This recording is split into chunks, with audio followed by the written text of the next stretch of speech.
Woo! Woo! Welcome to your Friday. Happy Friday to those who celebrate. Big Rich, TD, and Fletch with you. And today we're doing something different. Today we're breaking new ground on this show. Today, with very little preview to this, because we spoke about this a lot amongst ourselves. I think we mentioned it only a few times on the air that we were actually going to do this, but we've pulled it off. Sort of.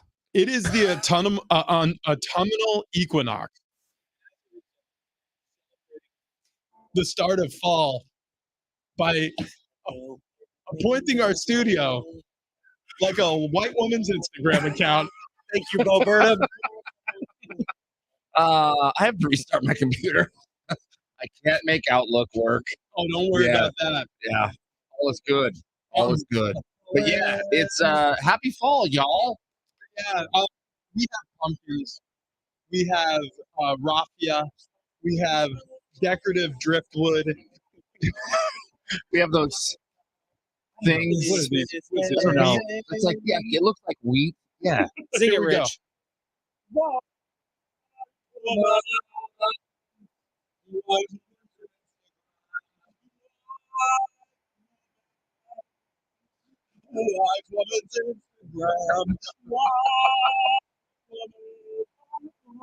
Yeah.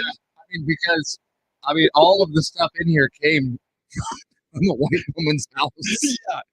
And my wife doesn't know I took it. Oh, neither does mine. Yeah. I basically cleared our mantle so I could bring in this stuff. Like you said, that looks like wheat. Yeah.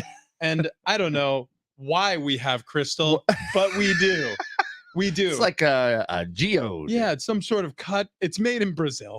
Of course It's a cut geode. And then how about this candle? That's made of soy.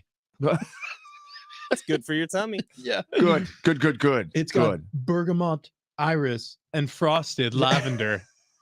Anyways, I don't know about you guys. I'm returning the vest. I'm not returning the pants. They are so comfortable. well, But you got pants? yeah, Oh, he, yeah. he went Okay. full. He went uppers and lowers. Wow. So I made a huge mistake.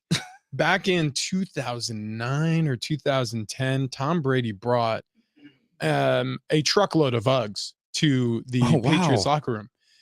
I mean, like a truckload. He put 2 pairs of Ugg boots in front of every single player's locker. And one of them was the brown leather that folds down and has the floof. Like, Yeah. and dude, I'm walking out of the house this morning. I'm like, gosh, like, all right. I'm so stressed. Do I have the mugs? No, I think Travis is bringing the mugs for our pictures later. Did I clear the mantle? Did I grab everything that Ann put up on our mantle? Do we have enough pumpkin spice? Oh, I'll run to Vaughn's and get a pumpkin. And then I was like, okay, I think that's it. And I'm driving in as I'm parking the car. I'm like, the Uggs. So, anyways, Forgot the Uggs. and Ben is now drinking his coffee with two hands. Hang on. I'll All right. join you. Okay. Yeah. Oh, hang on. I'm going to enter the studio. Here we go. Oh, Mm.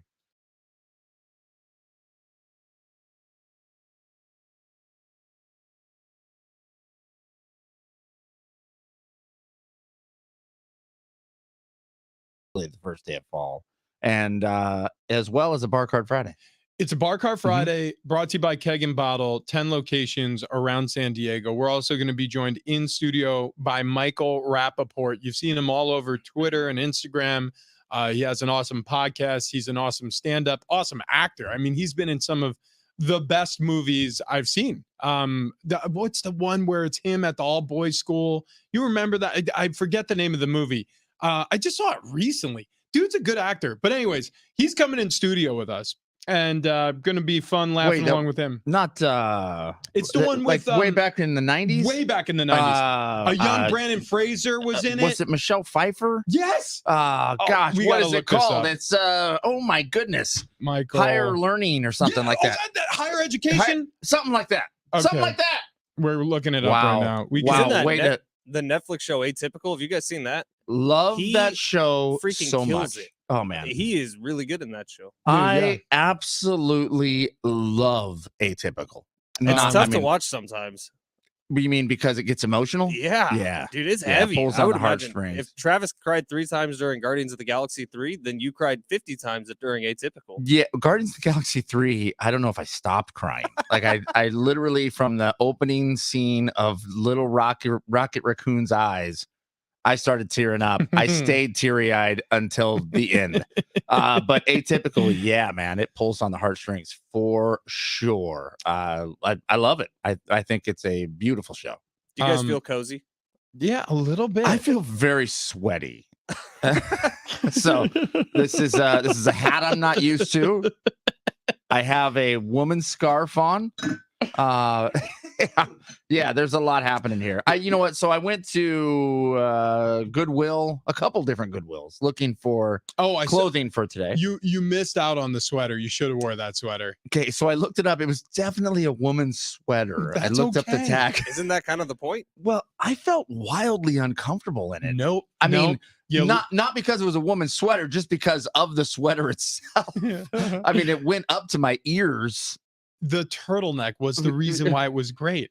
Like you're missing the whole point. If I am sweaty now, I would have been so sweaty with that on. Yeah. How about Brian Dable? Is he sweating? Because after last night, the New York Giants look like one of those teams that's really going to struggle this season. And this is after having a playoff berth in his first year as a head coach. Saquon Barkley was on a war path last year.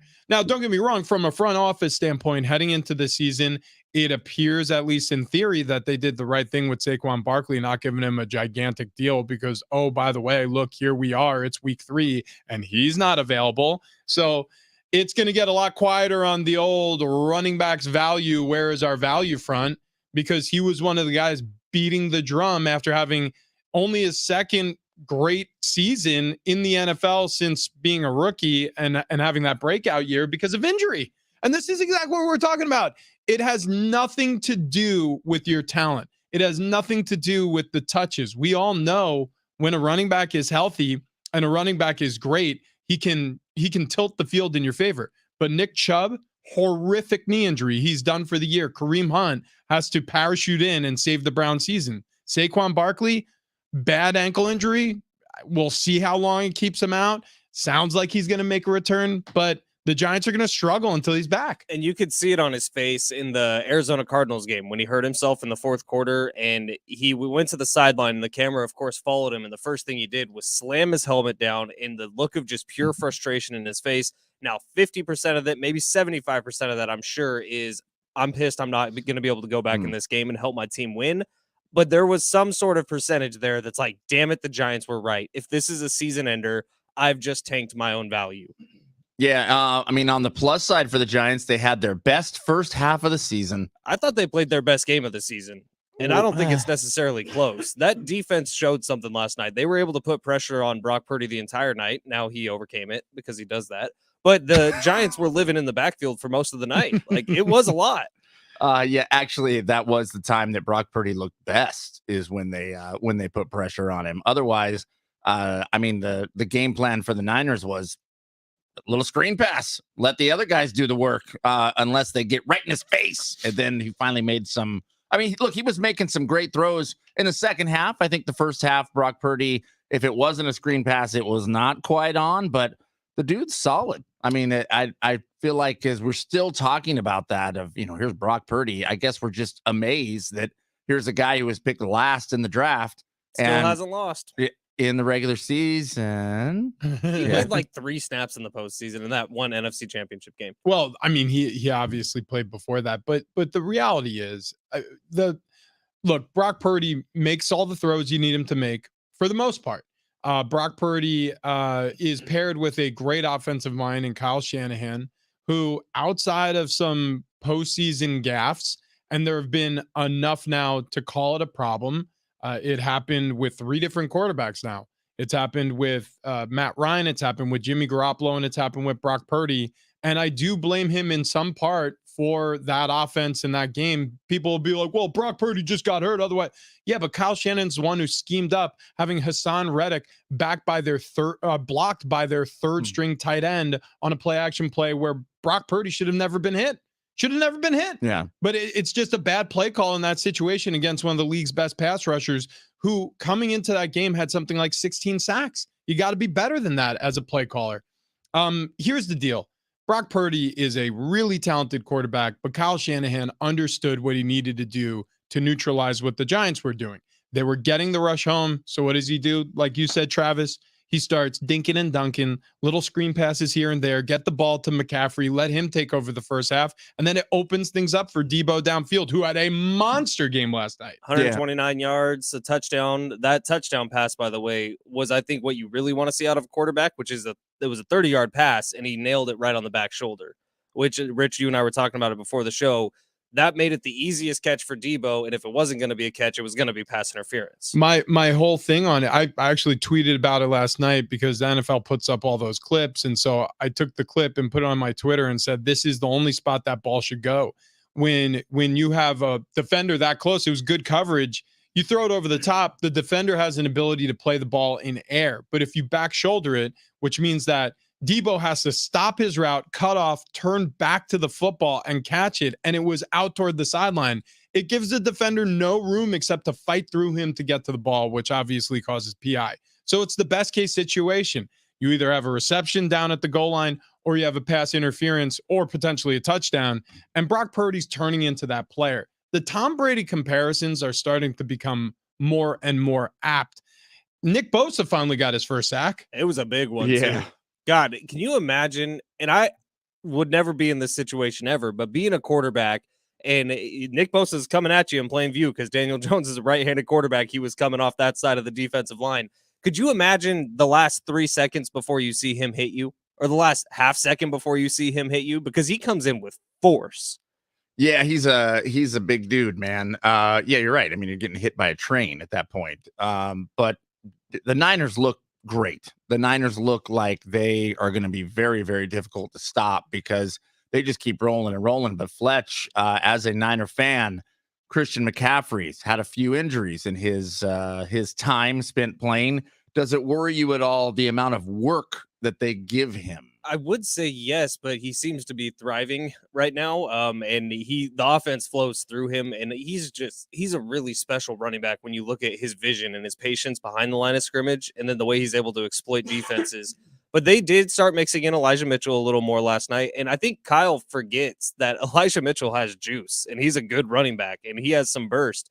And so when they did mix him in last night, I think they became more comfortable with having him just get in the short yardage situations. I don't think he forgets. I think the reality is you have so many mouths to feed on that offense that McCaffrey's not carrying the load. This isn't like a situation where, Derrick Henry's spellback's going to get 10 touches when the Titans are really going because, well, he just can't be out there for 35 touches. Mm-hmm. Like, you got to give somebody else the ball. With McCaffrey, I mean, Debo takes the load off his shoulders. When he's healthy, Ayuk takes the load off his shoulders. George Kittle takes the load off his shoulders. Like, there's so many different places you could go with the football in that offense. You don't have to depend on Christian McCaffrey. So his backup running back, unfortunately for him, it's like it's the best gig in the world. You're collecting paychecks and you're getting like 5 touches a game. I still think 18 is too many times to run the ball with Christian McCaffrey. In a game against the Giants where really once the second half started, it felt like it was in the Niners' hands the whole time. Now, maybe if McCaffrey's not in there, they're not picking up as many first downs. The reason why it's going to be so important and the reason why that Kyle Shanahan was not messing around, and nor should he have, is wins against teams like the Giants or NFC East teams in general are going to be tiebreakers. Remember who plays in the NFC East. It's the Eagles. It's the Dallas Cowboys. Like in the NFC, those are 2 teams that you're going to see in the playoffs most likely. So when you're talking about seeding end of the season, well, how did they perform against the Giants? Because the Eagles beat them twice. How did they perform against the Giants? Because the Dallas Cowboys beat them twice. And that's when you got to look at like the whole picture sometimes.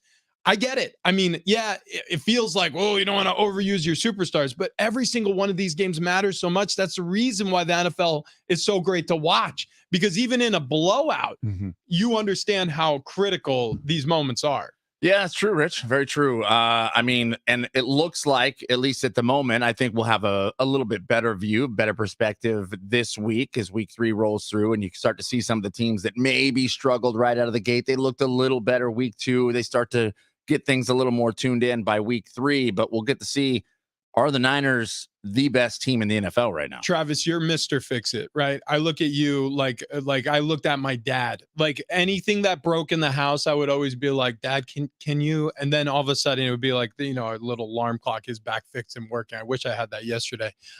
Speaking of which, but yeah, like you're Mr. Fix It. When you look at the Giants, how do you fix them? You know what? You're going to have to be able to take the ball out of Daniel Jones' hands. I mean, Danny Dimes having to drive the entire way doesn't get you there. It just doesn't. He does not look as comfortable as he did last year, but he doesn't have the help that he had last year. So without Saquon Barkley out on the field, I mean, yikes. This is going to be a disastrous season for the Giants as they move forward here with Danny Dimes off a fresh, brand new contract. Just like Joe Burrow, by the way, who's not looking great. But you're going to have to figure out a way to not have Danny Dimes drive the whole time. Fletch, you are the biggest Niners fan I know. Mm-hmm. Are the Niners going to lose this season? Yes.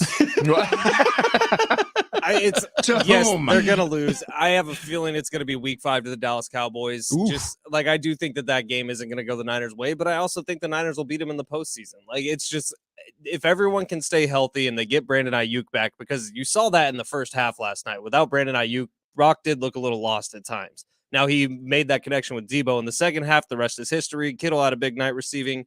But I think they need to stay healthy, and that's a tall task when you look at some of the people on this team because not all of them have the best history of staying healthy. I mean, you have serious injury concerns with George Kittle, Debo Samuel, Christian McCaffrey, all of whom have missed significant time in their career due to injury, and they get used a lot, which is why I'm saying 18 touches in a Week 3 game against the New York Giants that you had in hand is probably too many touches. Well, here's the thing. You get a full 10 days to recover before facing the Arizona Cardinals. And if you get out to an early lead against the Cards, who have kind of been underwhelming this season for obvious reasons, well, then you can get all your dogs healthy again.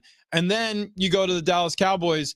Huge game, no doubt about it. But Trayvon Diggs out with what likely could be a torn ACL for the season. I think it was confirmed. Is it confirmed now? Okay, yeah. So that's it. So one of the best defensive backs. Now think about how even with Ayuk down, the New York Giants, who aren't a terrible defensive football team, I know they just gave up 30, and I know that's an embarrassment. They gave up 40 to the Dallas Cowboys, but there's some pieces there. They were befuddled by the San Francisco 49ers. So I look at a healthy Niners team taking on Dallas. That's really going to be probably the game of the season to that point when we watch that game. Also, not without controversy last night, the victory. Trent Williams, A'Shawn Robinson, they get into it. Unnecessary roughness by Robinson. Trent Williams, close fist punch.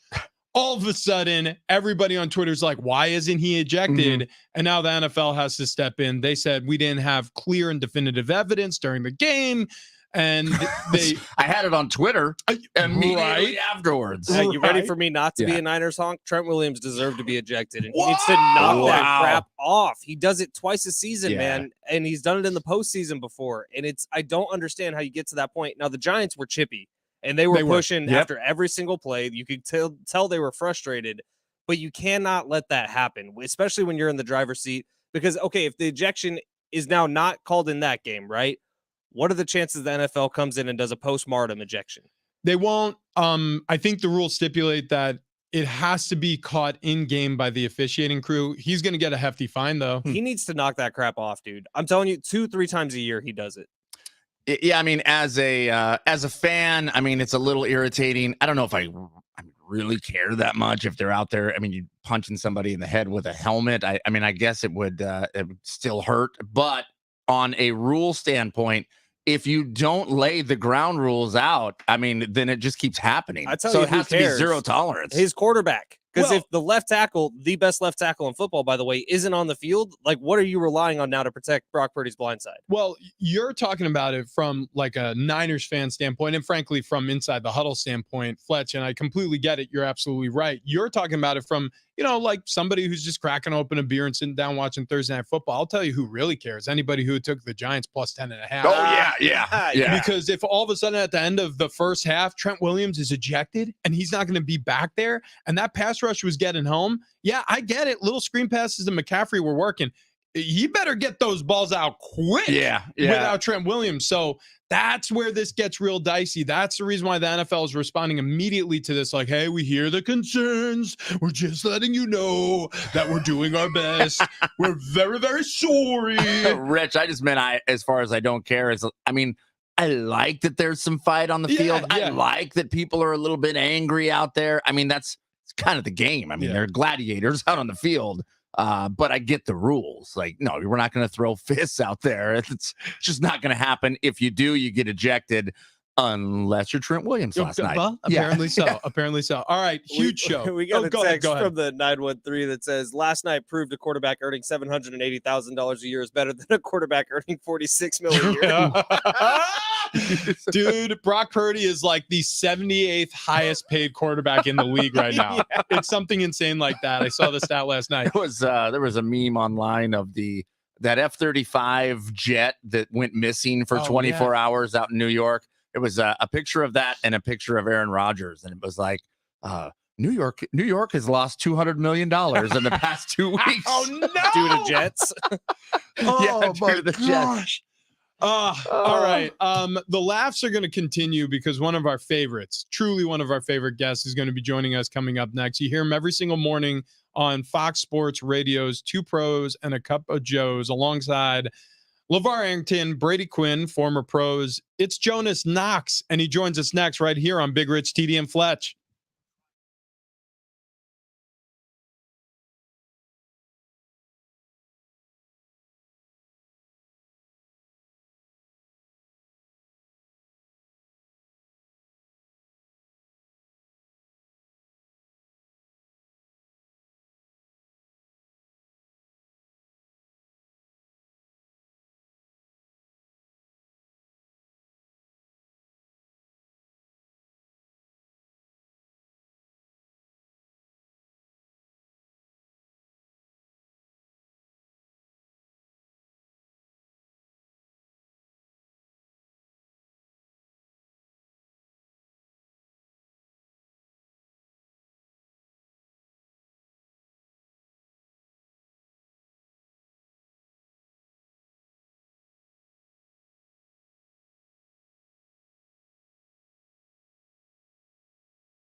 You hear him every single morning here on Two Pros and a Cup of Joe. Jonas Knox, our pal, is going to join us. We're talking NFL coming up next.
This update is presented by Staples Stores. We'll begin here in the NFL. The 49ers took down the New York Giants 30-12 last night in the Bay Area. Brock Purdy, 2 touchdown passes. Deebo Samuel finishing the night with 129 receiving yards. Full slate of games coming up this Sunday in the NFL. College football, Aztecs will open up conference play tonight at Snapdragon Stadium. We got pregame coverage for you starting at 5:30. Kickoff between the Aztecs and the Boise State Broncos is at 7:30. Do not miss a second. Listen here on San Diego Sports 760 and the free iHeartRadio app. The Padres will open up their final home series of the season tonight against the St. Louis Cardinals. Padres 4 games back, 9 games remaining. $10 says your local Staples now accepts Amazon returns. Now, when you return an Amazon order at Staples, you receive a coupon for $10 off your next Staples purchase of $30 or more. In-store only. Exclusions apply. Staples, your new favorite place for Amazon returns.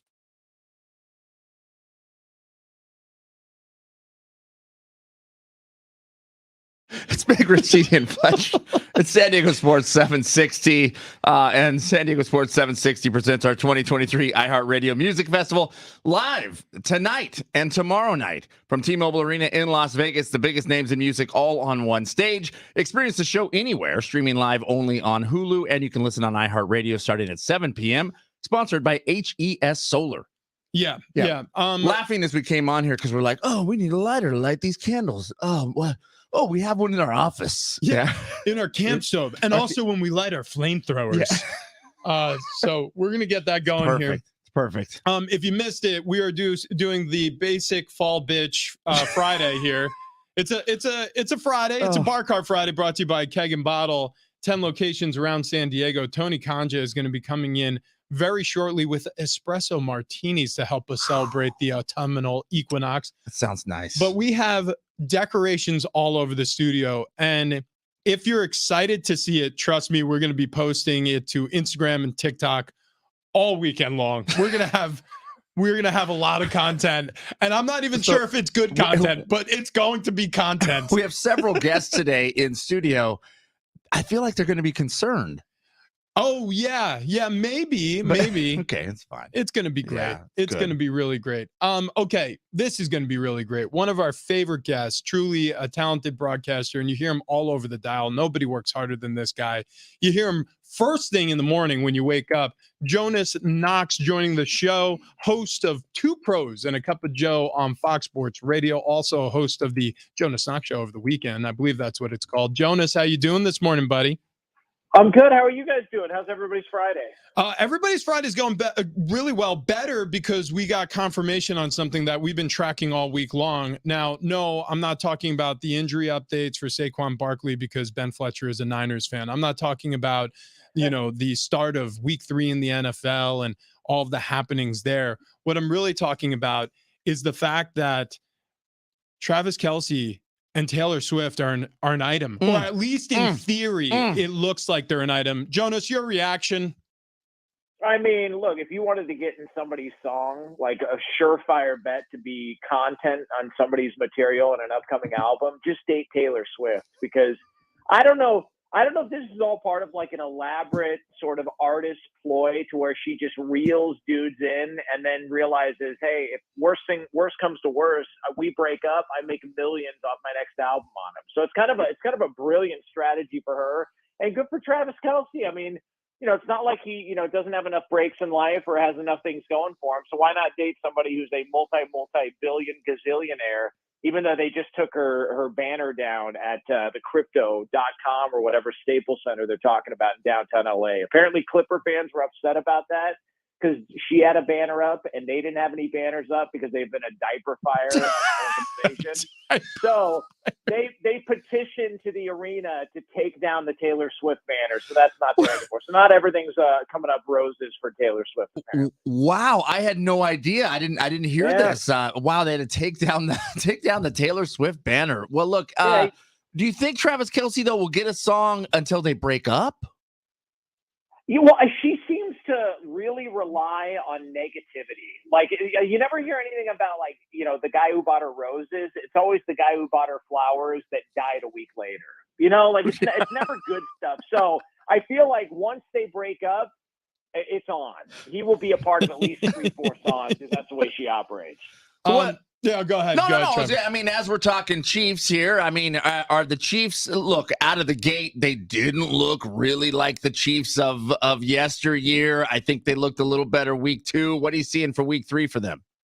Well, they do have the human bye week known as the Chicago Bears. So that's a good thing. So if you see the Bears coming up on your schedule, especially with everything going on in Chicago, which, by the way, can we just get to, because the Justin Fields stuff is a mess. That's a disaster. The organization stinks. Everybody knows that. Can we just get some clarification? Did Alan Williams, the defensive coordinator, get his house raided by the FBI or not? Like, that's all I want to know, because there's rumblings that his house got raided. There was a report that the Bears team facility got raided. Nonetheless, the Bears are like a 12.5-point underdog at Kansas City. I'm surprised it's not more. So, yeah, I think the Chiefs are going to be fine this week. All right. So we saw the game last night, and everybody really, I guess anybody who didn't watch the football game would say, oh, well, that's the outcome we all thought, right? 30-12 beating San Francisco 49ers, home team on Thursday night. They're really good. The Giants have struggled. No Saquon Barkley, blah, blah, blah. But the first half, I mean, the Giants, they got some work done on the 49ers. Do you feel like they exposed them a little bit? Because that was a little bit of a shaky start for the Niners. I know they recovered well late in the first half, but they got to Purdy. They looked uncomfortable, and then they tweaked things offensively. A couple of screen passes go a long way for Christian McCaffrey, but they got them in some long yardage situations. Are the Niners maybe more vulnerable after that win over the Giants?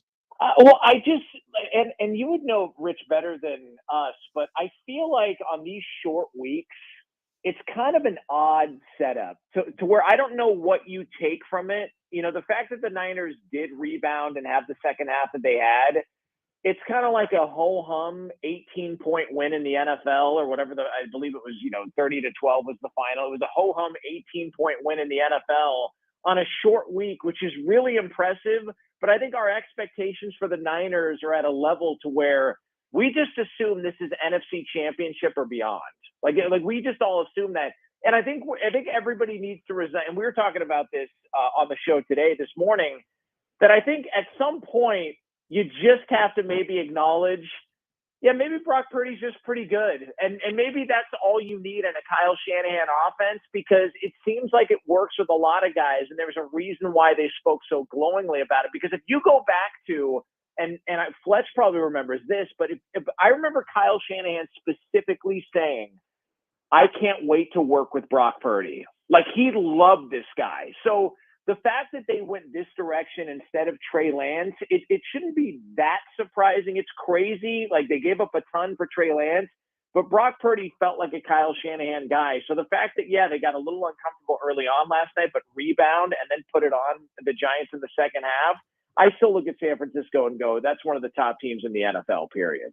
Hey, Jonas, we asked this question to each other yesterday, and I think we were all collectively on the same side of things. And we'll ask you here, are the Cowboys already overrated, or are they the real deal?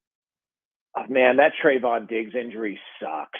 Like that, I wanted to see, because look, the Cowboys, full disclosure, that was my Super Bowl pick. All right, I had the Cowboys in the Super Bowl just because of the I love to. You guys remember the movie Stand By Me? Oh yeah, yeah. All right, you remember Lardass with the Barfarama and the pie eating scene? yes, where he just causes a bunch of chaos. People are puking all over each other, and he just stands back and he folds his arm with blueberry pie all over the front of his shirt and just looks at what he created and the problem it causes. I feel like the Dallas Cowboys are Lardass, and I feel like the Cowboys can just stand back, throw a story out there, and it just causes problems. Could you imagine if this team wasn't overrated, if they were this good? People would come unglued because they're a lightning rod in the league. And I don't need to point out the fact that, the best player on that team, Micah Parsons, may or may not have gone to a place that Rich Hornberger knows very, very well for college. Like he may or may not, be a hashtag We Are alum. And I'm not trying to get hung up on, so please don't do it yet. But I'm just saying, I believe in the Cowboys. The Diggs injury sucks, but I want them so desperately to be good, because people have been piling on for 30 years, and I just want to see them, like Lardass, look at everything they created if they do put together a decent season. The only problem is, though, they're playing the Cardinals, and we know that Jonathan Gannon, he only wants killers. Yeah, that's right. Yeah. Well, I mean, look, Josh Dobbs got there like 45 minutes ago, and I'll say this. For all the jokes and I made a ton of jokes talking about how terrible the Arizona Cardinals are going to be, and they're going to be in the Caleb Williams sweepstakes, and Kyler Murray maybe has played his final snap with the Cardinals. I'll say this: they do play pretty hard. All right, they were in that game week 1 against Washington. They did have a 20-0 lead over the Giants, and we'll skip the ending. The fact that they blew that lead's not great, but they do play hard. I feel like I'm more optimistic about the Cardinals than some of these other bad teams around the league, like the Bears, because at least I feel like the Cardinals, there's something going on there, and the Bears have FBI raids going on. And then you look around the league, the Vikings are a mess. The Chargers still can't figure out whether or not they want to hold on to a lead or not. So at least with the Cardinals, I go, yeah, they're probably going to get stomped out by Dallas, but they are playing hard. Like, that's a team at 0-3, going to be 0-3 that's putting together some effort at least. Jonas, we love it. We love talking to you. We love your show. We listen to it every single morning on our way in to do our show. It is really entertaining. So if you haven't caught it, check out Two Pros and a Cup of Joe. If it's too early for you on the West Coast, go to their podcast. It is truly fun stuff every single morning, and that's why we have you on, buddy. Appreciate you joining us after you're done broadcasting for the day. Know how that feels sometimes, but you're always electric, and we love you for it. We'll do it again soon, brother. No, I appreciate you guys having me. Thanks so much. You guys are the best. And anytime, it's always an honor to be on with you guys. Love you guys. Yeah, love you too, buddy. There he goes, Jonas Knox. See, it was so easy for him to say, I love you guys. Yeah, just get rolled off the tongue. Kevin Acee, like the fact that our Padres insider, Kevin Acee, still struggles with this to this day. It makes me think, has Kevin been hurt before? Oh, yeah. There's no doubt. Yeah. We are gonna post the funniest video of the year. I was cracking up during that whole interview. So if you haven't heard Fletch's voice, it's because while Travis and I were interviewing Jonas Knox, he was walking around our studio taking in all the ambiance of our fall decorations because we are celebrating the start of fall by basically creating a white woman's Pinterest account in studio. I mean, Dude, I was about to start crying laughing during that interview. Wow. he's putting together a video that will be up on all of our social media. Big Rich TD of Fletch. You can follow us on Instagram. You can follow us on TikTok. You can follow us on X. Also, you can follow us and listen to us on the iHeartRadio app. It's free to download. Right. And if you do, you can send us talkbacks. So go ahead right now and download the free iHeartRadio app. And if you ever want to send us a voicemail, basically, right, you just click on this little microphone button and you can send us a message and it comes directly to Ben and then we can play it on air. Exactly. I love technology. Exactly. It's all happening, guys. It is all happening. And it's not just right in our hands. It's also right at our feet. It's all I don't know how that tied in. It's all laid right there at our feet. There we go. If you said something like, take the free iHeartRadio app with you while you're going for a walk. And speaking of walking, the Good Feet Store. The Good Feet Store has these arch supports with numerous benefits. You've heard me talk about pain relief. I've had joint pain for years. I played in the NFL for 6 years. So trust me, the knees, they bother me. The back, it bothers me. But when I put in these arch supports, and I go golfing, for example, or I'm out walking around with the kids at SeaWorld, and we have a 4-pack of tickets to give away to SeaWorld today. Walking around at SeaWorld, my back is killing me normally, but with these arch supports, it doesn't anymore. I wake up feeling fresh the next morning. I don't know how to figure it out. It's science, and they've got it all figured out at the Good Feet Store, so you don't have to either. So go in for your free fitting and a test walk. You could try before you buy. These arch supports are precision fit to your personal needs, lifestyle, profession, and footwear. Good Feet arch supports work for you, and you can leave the very same day with them. 30 years of experience, 200 locations around the U.S. and overseas. Check them out at goodfeet.com. And coming up next, we make a fall drink to celebrate the start of fall, pumpkin spice old fashions, and also an update on hashtag Team Trailer. That's next.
Coming up, we got to make some pumpkin spice old fashions here in studio because, of course, it's the first day of fall and fall brings love.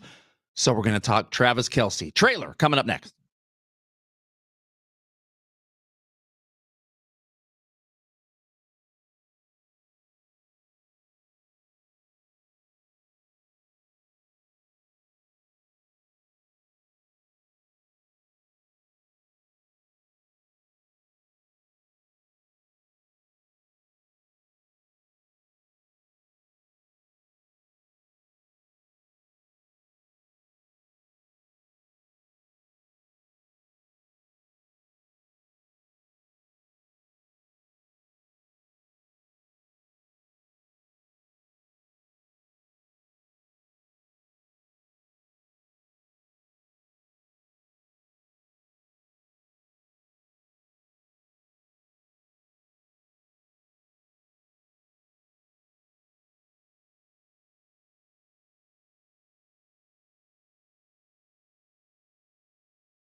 Big Rich, TD, and Fletch with you on a very basic start of fall.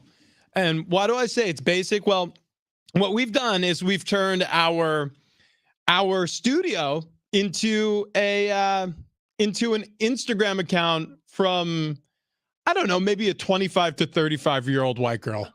It is absolutely decked out with fall decorations, tiny little pumpkins, candles everywhere you look, oversized mugs. We're wearing scarves and playing Taylor Swift. And wearing puffball hats. I mean, it is absolutely insane in here right now. I was like, why is it so dark? Oh yeah. We had the lights off. We are idiots. Okay. Also to celebrate fall in a very manly way, like this is a guy's show and we talk sports. Yeah. So we're gonna make something that actually all the fellas can sip on. And by the way, our whiskey drinking women could sip on as well, because I've met a couple recently. And I think remember Whiskey Nomad? We had her in studio, which I'm appreciative of, because it's actually like I told Ann about her and then brought her to the fishery, because Eddie over at the fishery, the bartender who came on one of our Bar Car Fridays, brought to you by Keg and Bottle, he made that whiskey drink made with the alfalfa syrup that won the Frey Ranch contest. Right. And as a matter of fact, tying everything in together, today we're making Frey Ranch pumpkin old fashions. Here's the cork pop. Ooh, that one was subtle. Okay. Yeah. So, I mean, literally, this came up on TikTok. This is the recipe: 2 ounces of bourbon, 1 ounce of pumpkin spice, some bitters, and an orange zest, which I forgot. Oh, and it's supposed to be a cinnamon stick for garnish. Actually, as you're making it, Ben, turn that mic on over there. I'm gonna take some video of Travis while he's doing it. Okay. Because I want to know how to make it. Oh, geez, I almost. Yeah. No, and we'll post the recipe up online here afterwards. Well, unless it's terrible, then we won't post the recipe. Yeah. If it sucks, then then we'll just say it sucks. By the way, this is probably not part of our diet. Just a No, heads no. up. Which Yeah. I had a long chat with one of our health coaches about that last night. Okay, okay. And they give us the pass on Fridays because they understand show business. They know the deal. I'm gonna add just a tad more here. Yeah, so you're going. It looks like about a 2-ounce pour. 2 ounce pour of the bourbon of the Frey Ranch. Yeah, okay. Of course. Loving that. Okay, so there we go. We got the glasses full. Now we're going with some pumpkin spice syrup here. Any will do. Well, you know what? Sure. This I got at the grocery store, so you know it's good. And so here we go. There's 1 ounce of that. Loving it. All right. And then you want to do the bitters, though. The bitters are like, spices for your drink. Love this. So we're just going to do a couple drops, and then I'm going to let you guys do the stir with your finger. Here's one of them right there. Look at that. Let me walk this over here to Fletch. Sorry. So I haven't sipped on it yet, but I'm going to get back over to my chair before I do. This looks absolutely phenomenal, and it smells delicious. So excited to try it. I'm going to turn your camera around. Okay. All right. Good. All right. Like 2 ships passing in the night. It's Okay. fine. It's fine. This is how a show works. Look at this. All right. So it does smell really good. Gosh, pumpkin spice. Up. We haven't had any sugar in like a week and a half. know. Or carbs. This is dangerous. Oh, is this carbs? Are there carbs in this? No, I'm Okay. saying like there's nothing Oh. in our bellies to soak this up. Oh, no, that's that's right. fine. That's it's fine. just That's going right. straight to the dome. Some people Well, say whiskey is the breakfast of champions. That's right. Or alcoholics. Yeah. I forget. One or the other. Either way, it works. Well, happy fall. Cheers, buddy. Happy Yeah. fall, pal. Yeah. Woo. Here you go. Oh my Travi? gosh. Yeah, I mean that works, Dude. Will you marry me? Yeah, that works. Wow, that's all Somebody it takes. wife this man up. Okay. Yeah, that's- Ben, film yourself taking a sip. This is okay. We've made a lot of drinks on this show. And I know I've said this before, and I know it may sound a little lame, but I am as into pumpkin spice as any human being could possibly be. So maybe this is just playing right into that, but this is the best drink we've had on this show. Look, I'm telling you, it's just a hint of pumpkin spice. I mean, it's not really there. When you poured in the pumpkin spice, I'm like, oh, that's too much. It's gonna be too sweet with the bourbon and I thought the everything. same thing. Dude, it is, and I don't know. I mean, the Frey Ranch bourbon, it's strong enough to cut through the sweetness. Woo. God dang, man. We're supposed to get the trailer here. Oh, we had yeah. some sound. Are we up against the clock? Yeah, and we'll get to it We'll on the save, other side. save it right for the other side. We also have a whole slew of tickets. Pair of tickets for Guns N' Roses. The one at the top of the list is a no-go, right? Yeah, no more. Okay, thank you. Just making sure. Guns N' Roses tickets we have given away, and a 4-pack of tickets to SeaWorld. We're going to be doing that in the next hour here. At least one of those. Also, Michael Rapaport, actor, comedian, podcaster, playing this weekend at American Comedy Co. Tonight, tomorrow night. Tickets on sale right now at AmericanComedyCo.com. 7:30 and 9:30 shows, by the way, tonight and tomorrow night. He's going to be joining the show next hour, live in studio. Buckle up. We got a lot of show left. Big Rich, TD, and Fletch on a Bar Car Friday, brought to you by Keg and Bottle. Flew me to places and never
It's hour number 2 on Big Rich, TD, and Fletch. This update is presented by Staples Stores. We will begin here in the NFL, where the 49ers took down the Giants 30-12 last night in the Bay Area. Brock Purdy, 2 touchdown passes. Deebo Samuel, 129 receiving yards and a touchdown. Full slate of NFL games coming up this Sunday. College football, Aztecs open up conference play tonight at Snapdragon Stadium. We got pregame coverage for you starting at 5:30. Kickoff between the Aztecs and Boise State at 7:30. And the Padres will open up their final home series of the season tonight against the St. Louis Cardinals. Padres, 4 games back, 9 games left. $10 says that your local Staples now accepts Amazon returns. Now, when you return an Amazon order at Staples, you receive a coupon for $10 off your next Staples purchase of $30 or more. In-store only. Exclusions do apply. Staples, your new favorite place for Amazon returns.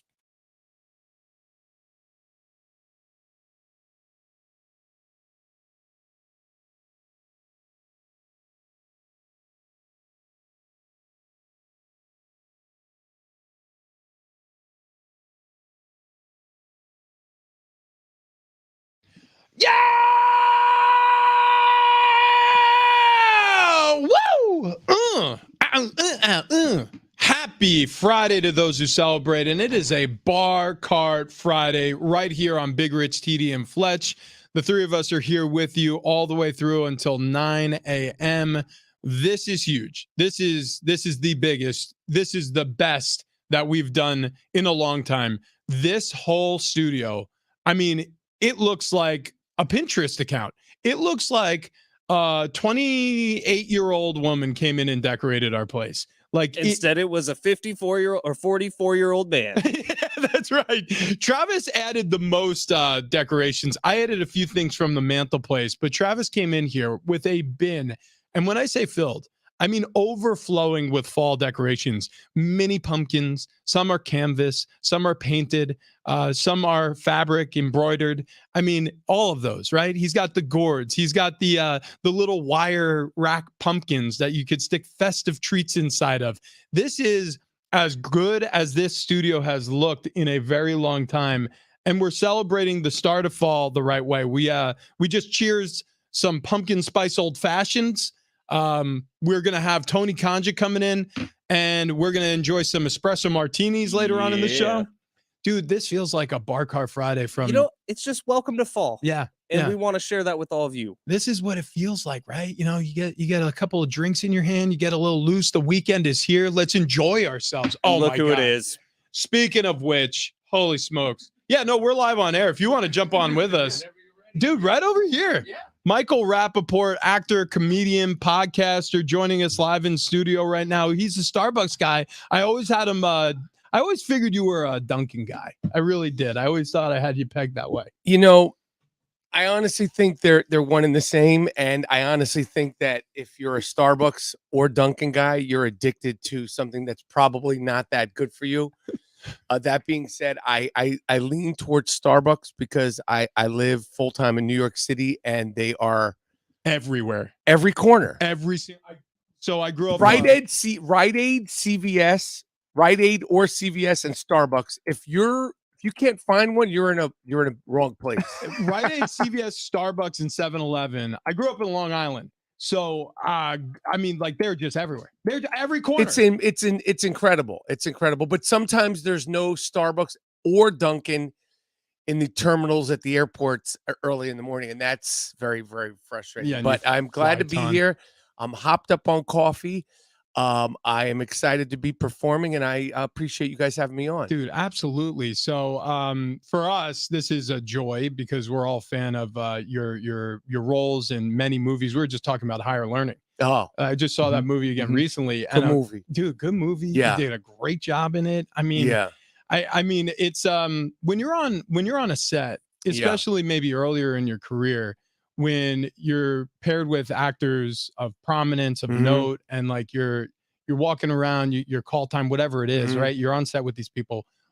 How intimidating is that? I've never found it intimidating. You know, when I was younger, I mean, but honestly, it's still today. But when I was younger and I'd be on set with John Singleton, the late great, oh my such gosh. a good person. Yeah. John Singleton, who directed Boys in the Hood. who created the show, the Fox show. Oh my God, the one that FX show. About the drug dealers. Anyway, and he passed away, but just such a sweet person. But when I was on set, Snowfall. Yeah, and on set with actors like Omar Epps and Regina King and Busta Rhymes and Ice Cube and John, who was a star director at the time, or when I'm in movies like Copland, or when I'm in shows like Friends or whatever, I don't get intimidated. I have my moments of fanning out, but it's not like sports. A lot of times, I'm sure when you talk to athletes and you go, well, the first time you played against, LaDainian Tomlinson, and he was like that San Diego Charger reference, and he's, and he's coming at you. What did you think? It's similar, but we're playing together. Yeah. We're not going. You could be with Daniel Day-Lewis. You could be with Laurence Olivier, Marlon Brando, but we're together. Everybody's trying to help each other. Yeah. So it's not a intimidation thing. I just did some stuff with Steve Martin and Martin Short on Only Murders in the Building, and when they walked in the room, I was like I was tripping, because when you're with, especially those two guys, they're so iconic, and you forget, like, a lot of times if you say your favorites, you won't mention them because they're such staples. But I was bugging out when they walked in the room. Dude, it would take my breath away. Yeah, it did take my breath away for a second. But then I'm like, yo, I'm prepared. I show up early. I'm excited, and I come to work, and I come to the only way you'll get great actors respect is by kicking butt. Again, you see, I censored myself. A lot of people think they're like, wait, he can't do it. It's early. He can. He can. He is Michael Rapaport, and the I Am Michael Rapaport podcast is something I listen to. Thank you, dude. Your rants are legendary. We were just talking about that. Well, so as soon as we had the opportunity to have you on the show, we start looking up your some of the YouTube stuff you did. Man, was it pandemic time? Is that when the cat was around? Mm-hmm. Yeah. So okay, it might have been before, to be honest with you. I mean, it's all kind of blurred together at this. Right. Yeah. Mom, get this cat. Yes. These eyes. Yes. Okay, hold on. Was that a real cat? I refuse to answer, or that video, that video, and the sort of humorous videos that I've done, I do them so quickly, and there's some of them that I think this is Picasso of videos, and no one, there's no rhyme or reason as to why something resonates. I have no idea if there was a way to unless you're a hot girl and like you bend over, like they know how to do it, but then I don't have that skill set. By the way, we have a game we play on this show called How Many Swipes to a Butt on TikTok. So we open up TikTok. Yeah. TikTok is like soft porn. It's wild, honestly, man. If you are a man ages 25 to 55. But think about younger people. Like when we were growing up, like if you went to go see Fast Times at Ridgemont High and you saw Phoebe Cates, oh my God, that was something that was like, come on, that's nothing. Like TikTok, that's like, oh no, that's I saw a video the other day on Instagram, and this was not a video that would be deemed, more than PG-13, but the camera was by this a woman's butt.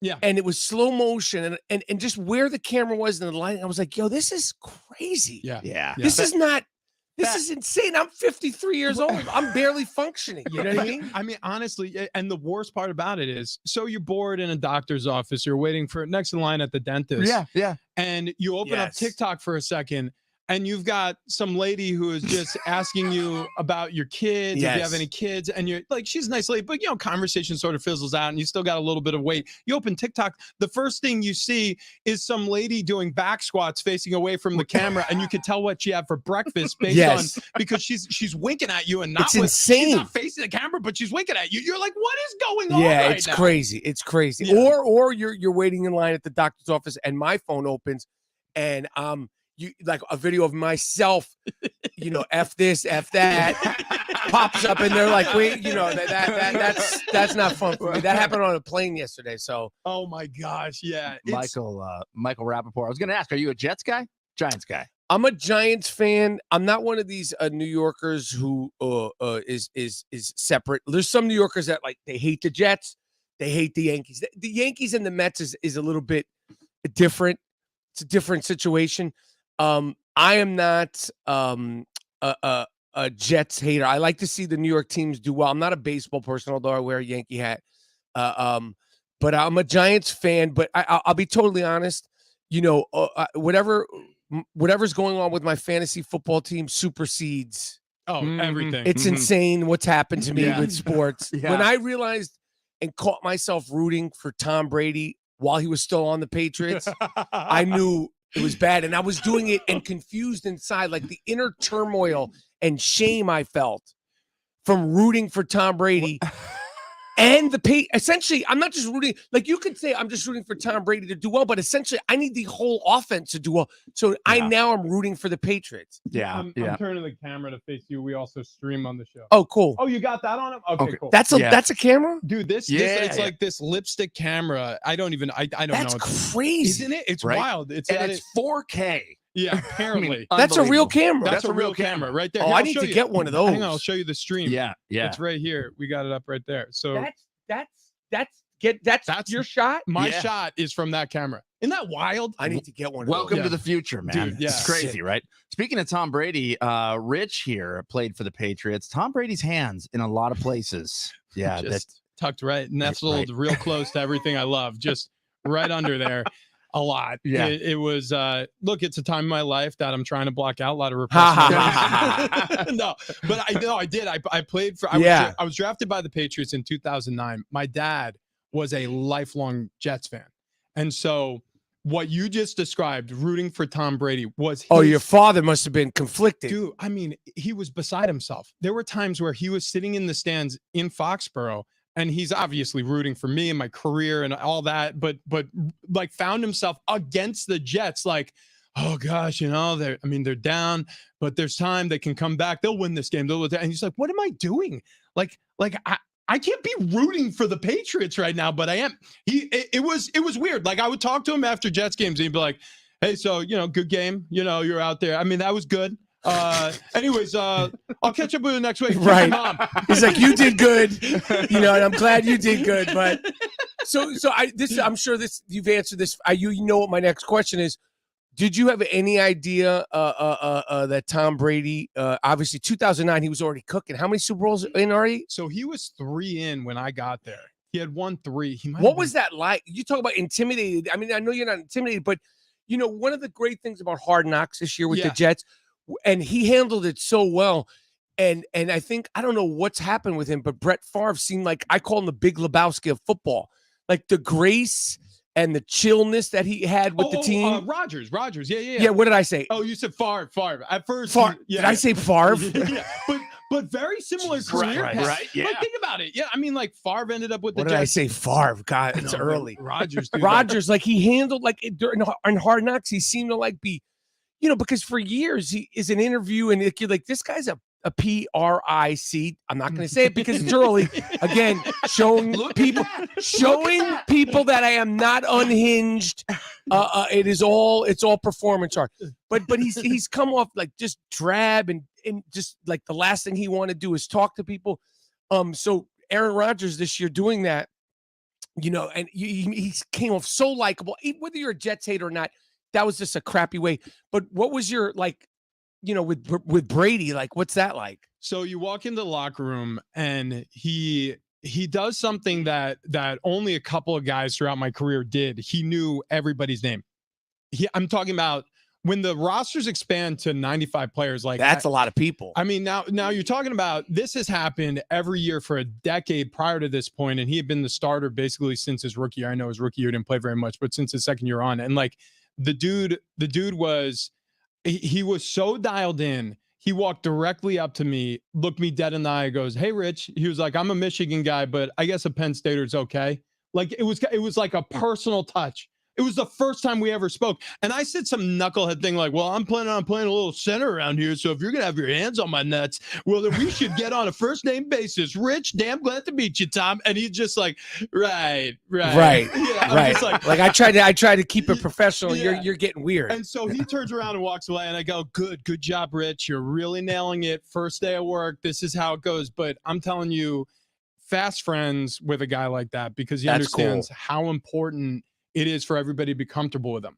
Like the best actors I'm sure you worked with, like or the best people I'm sure like there's this they just want to work. Yeah. Like they you know, when you're that big of a star, Tom Brady's a superseded sports star. Yeah.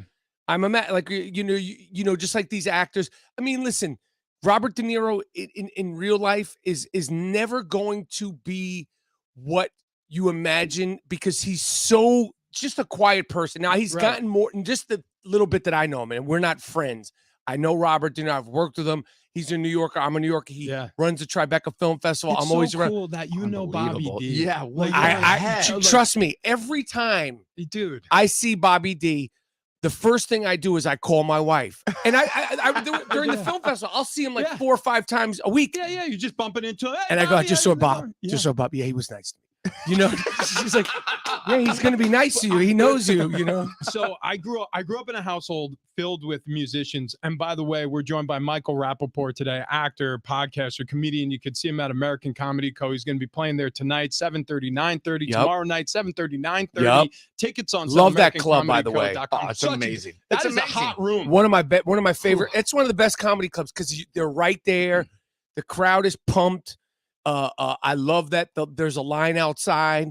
I think that charges up the crowd, and you walk in there and you get on that stage, and there's an immediacy. There's such an immediacy. It's close. I love that club. Yeah, it's really cool. But yeah, like getting to your point, like this feeling of like you walk into the doors with a guy who you know has been established for a long time, that you are just a cog in the wheel trying to just make the team at first. And the fact that he wants to connect with you on any sort of personal level, you realize then why they've won. You realize then the fact that it takes more than just being intangibly great at it to be a great team or to be a great leader of a great team. You have to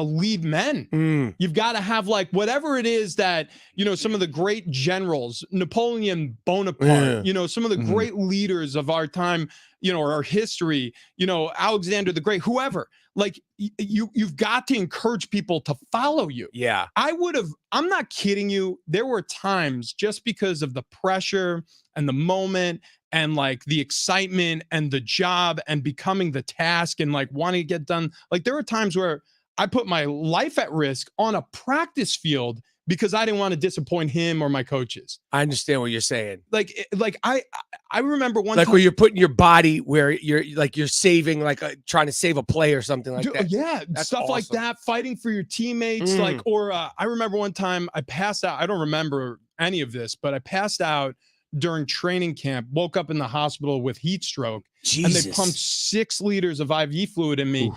And the only reason why I did it is because I was getting some shots with the first team. Like I was like, this is it. I can't go get water now. This is it. We got a joint practice against the Saints, and I'm showing them that I got the bones to be a starter here. Like I got to finish this crazy. drive. And like I didn't finish the drive. I was taken off the field. Right, you fainted. Oh, there's probably a picture of me on the back of this card being driven off the field. It is hysterical because I got my big fat belly. I'm all on the back of this gator as they're driving me off the cart. But yeah, that's what leadership does. It makes those who follow you do crazy stuff in the line. That. Can I ask you a question? And I don't want to derail your guys' show. Go. No, you never derail. The who is the scariest defensive lineman? Who is the scariest linebacker? Not just like you're scared, like they're going to kill you, but just because they're so good, so fast, so great at their job. The defensive lineman, so I would say the tackle or nose guard, depending, or the linebacker, like that you went against. I never went against him. As a matter of fact, my final snap was against the Raiders. We had the Rams on the docket on the docket next. It was my final. It ended up being my final game in my career. Was the Raiders in San Diego while the Chargers were still here. And next up, we had Aaron Donald and the Rams. I've never seen anything like that. Aaron Donald. Why? Because he is so compact that he's hard to get your hands on him. He gets so skinny, which means that he turns his shoulders and his hips, so he doesn't give you a blocking surface. Like you can't touch him, and he's slippery and he's fast and he's strong. As soon as you think it's like, all right, well, I'm neutralizing his quickness, he will take two hands, get vertical leverage on you, and drop you on your ass next to your quarterback. I was so terrified to face him in the shape I was in. I had a bad back. I had this huge, I had a torn ankle ligament thing. I was like, there's no chance. I'm pretty sure Aaron Donald forced me into retirement because I didn't want to face him. Man, I'm pretty sure that's like when I go right, back like and I review psychosomatically. like I'm thinking like, yeah, I can't do that. I'll go get back surgery, and then that resulted in me finishing up my career. Man, that's crazy. Yeah, he was that terrifying to watch on film. Really? Yeah, but dude, like there were so many guys out there. Ray Lewis during his time popping off with the Ravens. He was his intensity everything that we see in the NFL film highlights? And then some.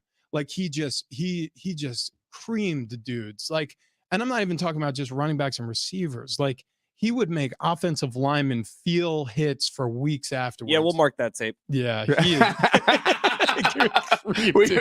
we both look at each other. We're like, "Yep, there we go." He said it. Yeah, no, it's incredible, and that's cool. Yeah. When you're talking about people that you're starstruck by or whatever, one of the people you got to work with, and actually one of my favorite roles from you, Michael Rapaport, Tony V, Pop Copy, working with Dave Chappelle. Come on, that's another one of those things where you talk about the videos and stuff like that. Yeah. Like literally, I ran into Dave on the street, and I was like, "What's up, man? What's up?" He had just had a kid. I had just had a kid. Whatever year that was, I don't remember, but it was a while ago. It's got to be 2001, 2002, something like that. And I was like, "What are you doing?" He said, "I'm doing this pilot." And he said to me this. He said, "It's going to be the end of my career." And I was like, "Oh, snap." He said, will you come to be in it? I said, "Yeah, I'll be in it." When and where? He said, "Thursday, I'm going to have somebody call you." So the producer called me, and because that's the kind of guy I am. Like if I mess with you, again, I usually would say F with you, but if I mess with you, and Dave was just a comic, he was Dave Chappelle, but he wasn't nothing that he is now. right? I showed up, I read the script, the day before, went there and did that, and lo and behold, the show was brilliant, and wasn't the end of his career, changed the trajectory Yes. of his career. Dude, you're landing this plane. Thank you. Thank you. But it's because of streaming and such now, these things don't go away. People see them and people rediscover them. Yeah. Like younger people will see the Dave Chappelle show. So yeah, I mean, I was just like one of those things you don't think about. And then when I saw the show and I saw the pilot, I was like, yo, this is crazy. Like that was what I remember watching. Like, yo, this is a funny show. It changed a lot of our lives. I remember that came on, and I'm just like, whoa. Like I mean, yeah, it was different. It was really funny and weird, and it was kind of lo-fi. Like like the makeup wasn't incredible. But it was just it was so funny. It kept the main thing. Be funny. Yeah, like nobody's gonna care about the production value. Yeah, just be funny. Yeah, it was really cool. And he does such a good job at poking fun of reality and poking fun at the truth and dragging it out. He's incredible. And by the way, you do that too. Yeah, Thank you. That's what I was gonna say. I was gonna say the same thing. We're huge fans of yours. Thank you. Do you have to scram? I mean, I'm good. I know I got another interview at some point, but yeah, let's take a break. We're gonna steal you for another few minutes. Yeah, here. I'm good. I'm chilling. I'm early, whatever. So, right on. Okay. Michael Rapaport joining us. He's going to be at the American Comedy Company tonight, 7:30, 9:30 shows. Also tomorrow night, 7:30, 9:30 as well. Get your tickets at AmericanComedyCo.com. And coming up next, more with Michael next.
We got Michael Rapaport in studio.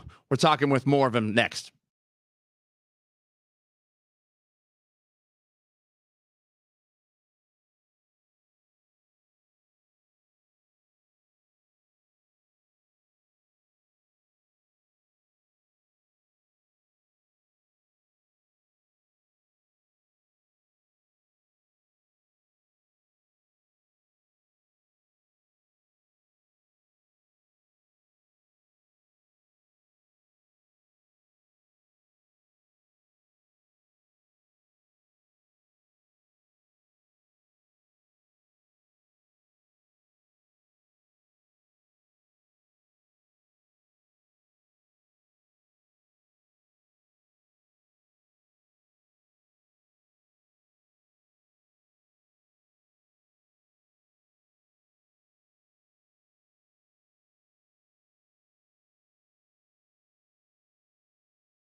This update is presented by the Jim Betrell Real Estate Team. NFL last night, Niners beat the Giants 30-12 in the Bay Area. Brock Purdy, a couple touchdown passes. Full slate of NFL games coming up on Sunday.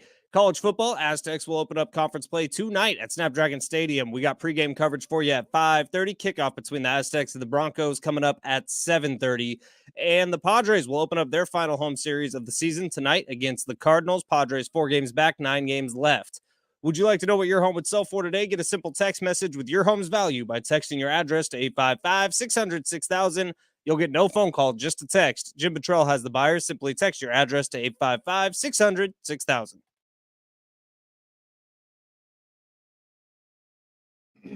It's Big Rich, GD, and Fletch at San Diego Sports 760. And San Diego Sports 760 presents our 2023 iHeartRadio Music Festival. It's happening live tonight and tomorrow night from T-Mobile Arena out in Las Vegas. The biggest names in music all on one stage. And you can experience the show anywhere because it's streaming live only on Hulu. And you can listen on iHeartRadio starting at 7 p.m. It's sponsored by HES Solar.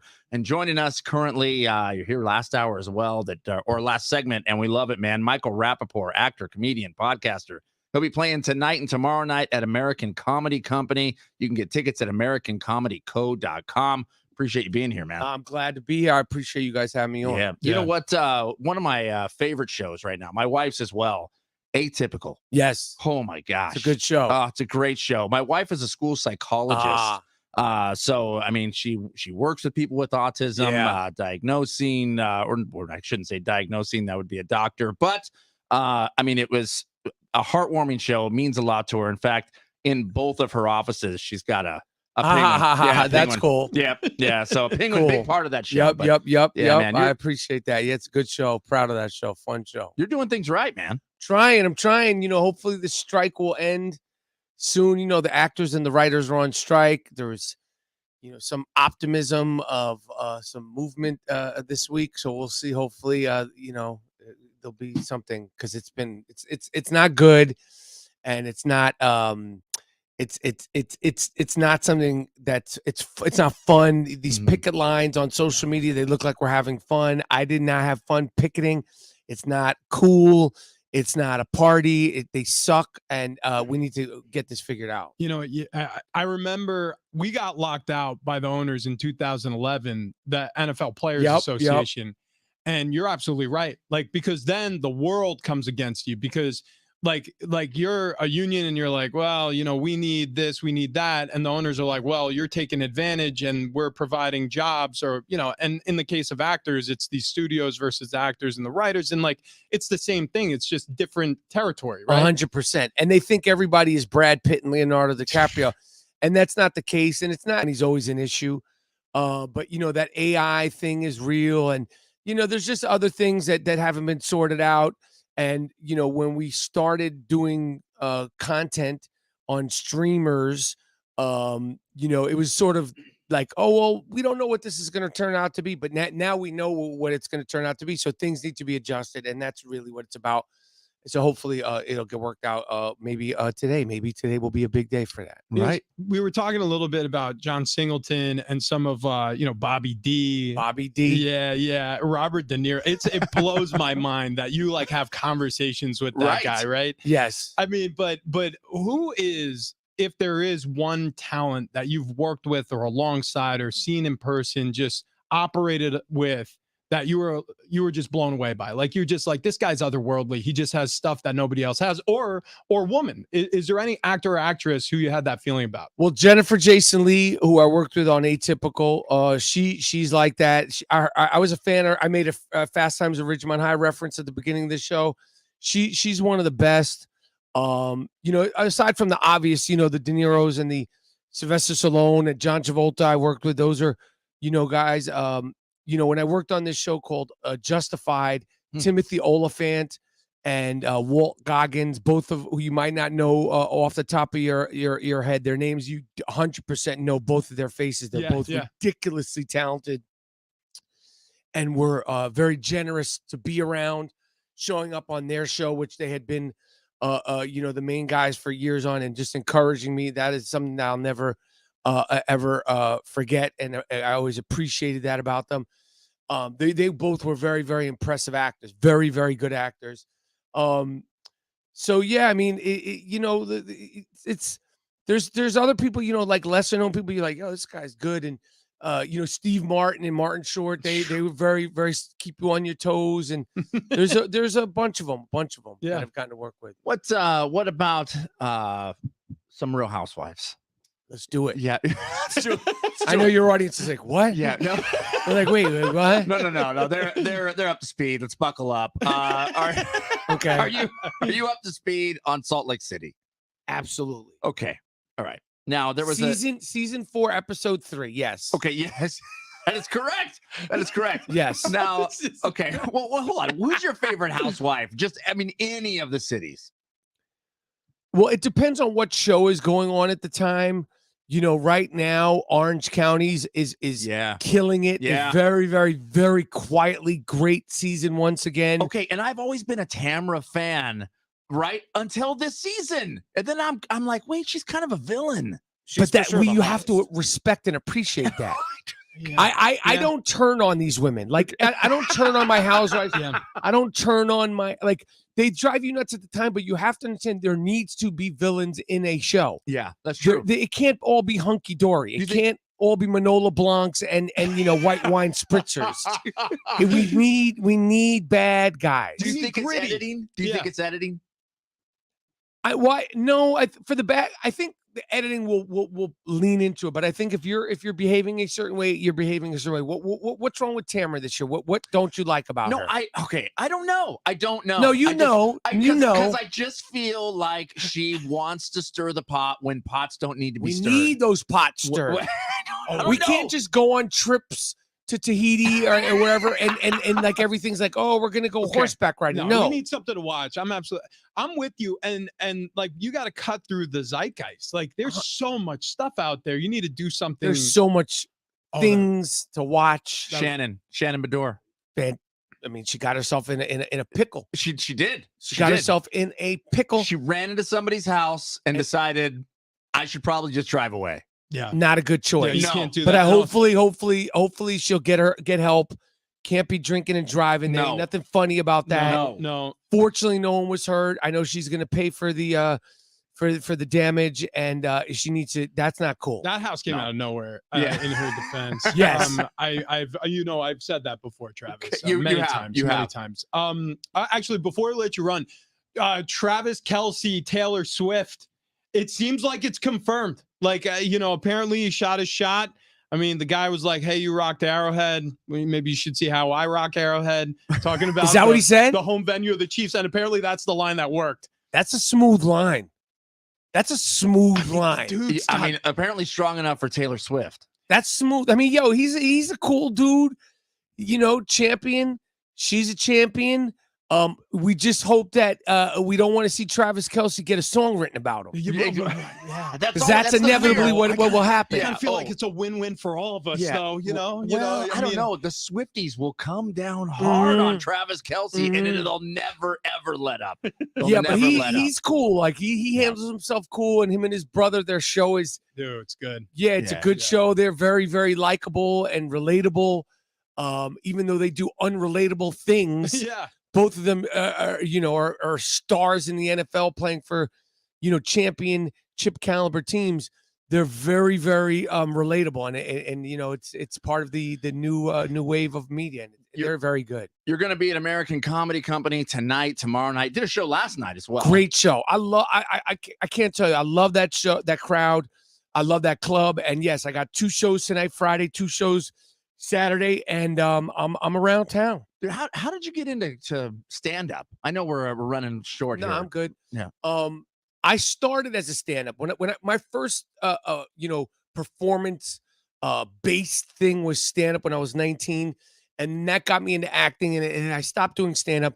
But right before the pandemic, I started again, and I just love it. I love the immediacy of it. I love the unpredictability of it. I love the sort of it's in a way it's a weird sort of just dynamic.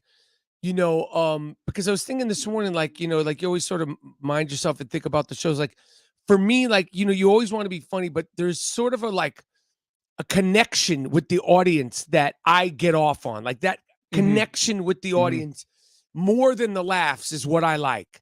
And I just love it. I love it. And I can't say it again, just that American Comedy Co is just a dope club. I love performing there. Yeah, and environment matters. Like where you're playing. 100%. It If matters. you're in there, like I said, pulling up there and people are lined up. Yeah. And then those same people, are in the club, and it's just a dope club. 7:30 tonight, 9:30 tonight, same times tomorrow night as well. Michael Rapaport, actor, comedian, podcaster. Seriously, listen to I Am Rapaport. That podcast is hysterical. Thank you. I'm on iHeart also. You are. Yeah. Yep. And your rants. I got it on the free iHeartRadio app. So download it, check it out. Mike, thank you so much. Thanks for coming having in me. the I studio. appreciate you guys. This is really good. Cool. Hey, really quick before we scram, I want to talk to you about Toyota, San Diego County Toyota dealers. I'm going to rewind the clock to 2017, driving around in my old truck. The thing breaks down on the freeway coming over here to do the show. It sucked. And so as a result of that, I'm getting a tow truck. I'm getting a ride to work. I needed a dependable vehicle. So I go to San Diego County Toyota dealers. They get me in a 4Runner.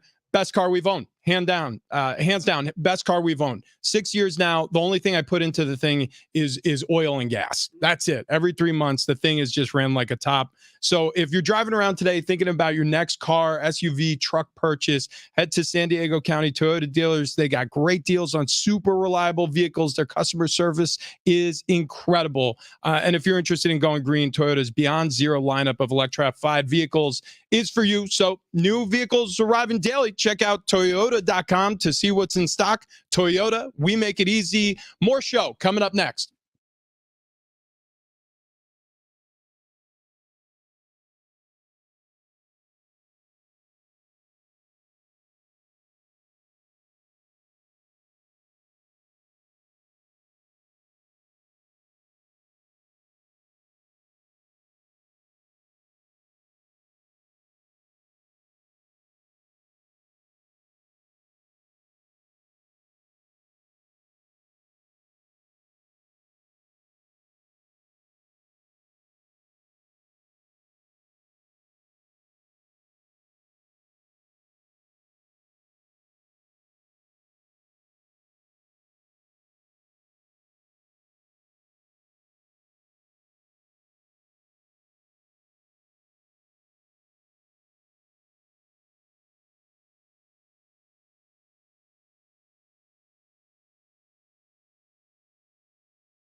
That was an awesome chat with Michael Rapaport. Again, you can see him live tonight on stage at American Comedy Company.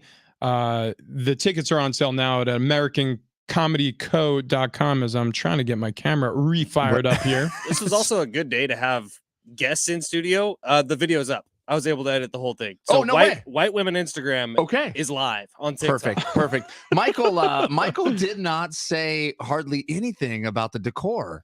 Yeah, a lot of pumpkins, not a lot of leaves. I felt weird about it, so I finally broached the topic.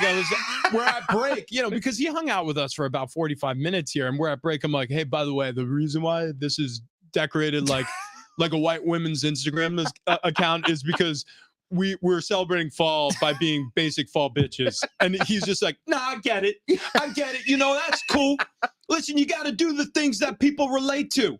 And I'm just like, I don't think anybody relates to a bunch of grown men dressed like women on Instagram. He didn't mention anything about an open bottle of bourbon on the table. Well, no, I think he just looked at us. He's like, all this makes sense. Like he walked in and he immediately got the show. He was like, yeah, these guys. Yeah. What a great guy, though. Go down to American Comedy Co. and see him. I think I will. Also, quite the Bravo fan. We barely got into it. I know. So he's on Watch What Happens Live with the Andy, what's his last name? Cohen. Andy Cohen. Weekly almost. Oh, we have our guest coming in. Oh, here we go. It's go time here in studio. Tony Konja, Keg and Bottle, owner, operator, 10 locations around San Diego, is bringing in espresso martinis today. We'll get to that in a second. We have so much to get to.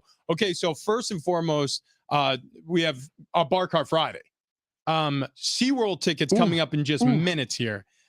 Jared Smith is going to get your betting weekend set, joining us at 8:15. He's a Fox Sports Radio betting analyst. So we have so much show to get to. A couple of storylines I want to just pepper you guys with before we run. So let's just be quick here. 15 seconds each. Here we go.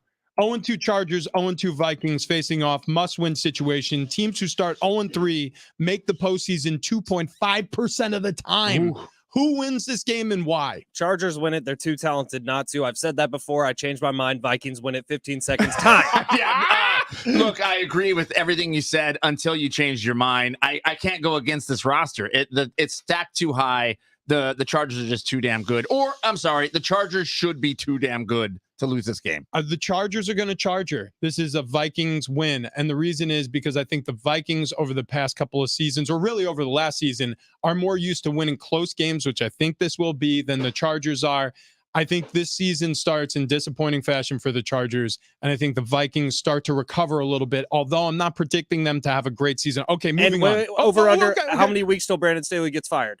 If they lose. Okay, if they lose. Is he fired by Thanksgiving? I think they stick with him the whole season. Yeah. Dean Spanos doesn't fire people in the season. No, he doesn't. All right, we got the Patriots, who are 3-point favorites against the Jets. Who you taking there? Patriots. The Patriots. Jets with a sneaky Zach Wilson performance. Wow. Interesting. Wow. I think the Patriots have looked really good for the team they have. I think they have a sneaky good team, and I thought they got better from week 1 to week 2. I think they'll get better from week 2 to week 3. And the Jets, it's like they've given up.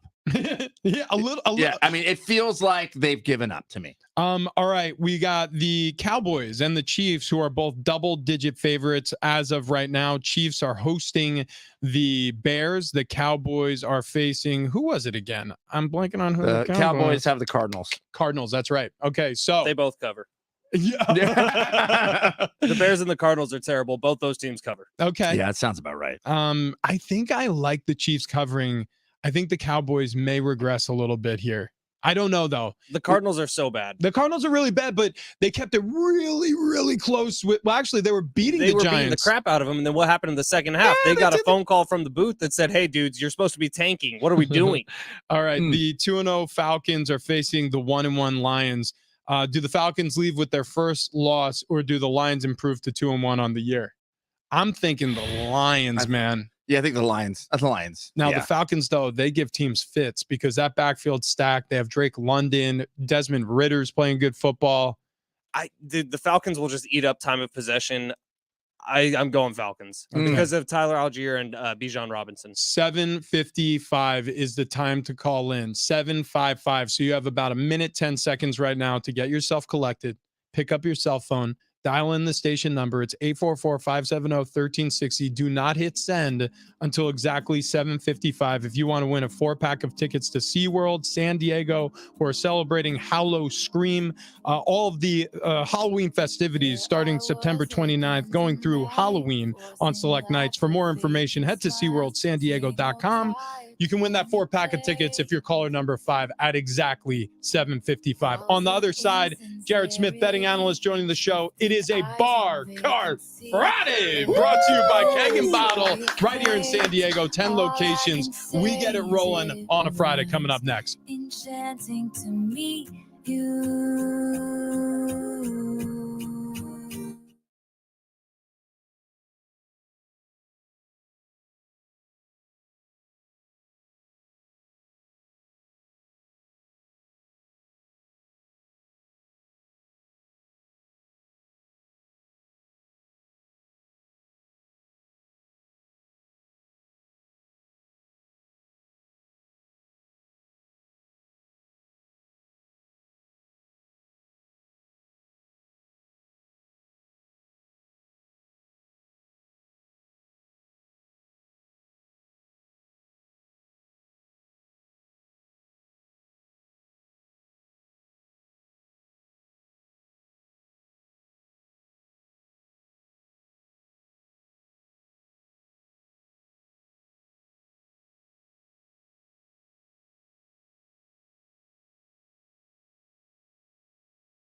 It's hour 3 on Big Rich, TD, and Fletch. This update presented by the Jim Betrell Real Estate Team. NFL last night, Niners took down the Giants 30-12 in the Bay Area. Brock Purdy, couple touchdown passes. Deebo Samuel, 129 receiving yards and a touchdown catch. Full slate of NFL games coming up this weekend in the NFL. College football, Aztecs will open up conference play tomorrow night at Snapdragon Stadium. We got pregame coverage for you beginning at 5:30. Kickoff between the Aztecs and Boise State will be at 7:30. And the Padres open up their final home series of the season tonight against the Cardinals. Padres 4 games back, 9 games left. Would you like to know what your home would sell for today? Get a simple text message with your home's value by texting your address to 855-600-6000. You'll get no phone call, just a text. Jim Betrell has the buyers. Simply text your address to 855-600-6000.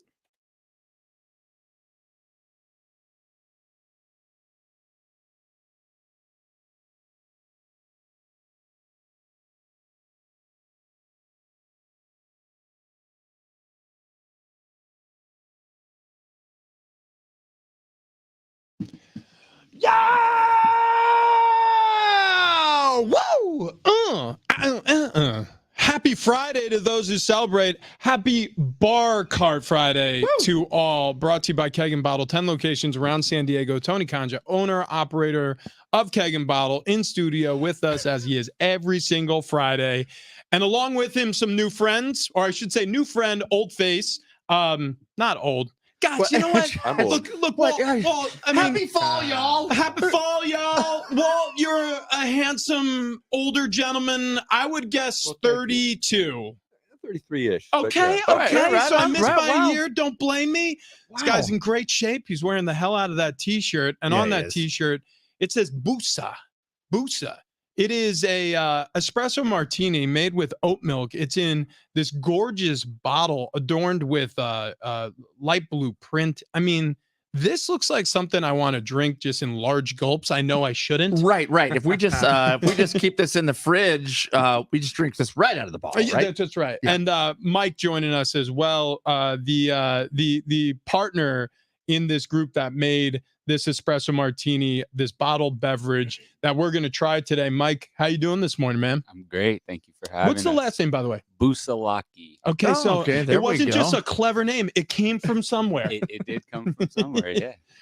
Now, there's also a bar in Little Italy. A lot of people are familiar with Barbosa.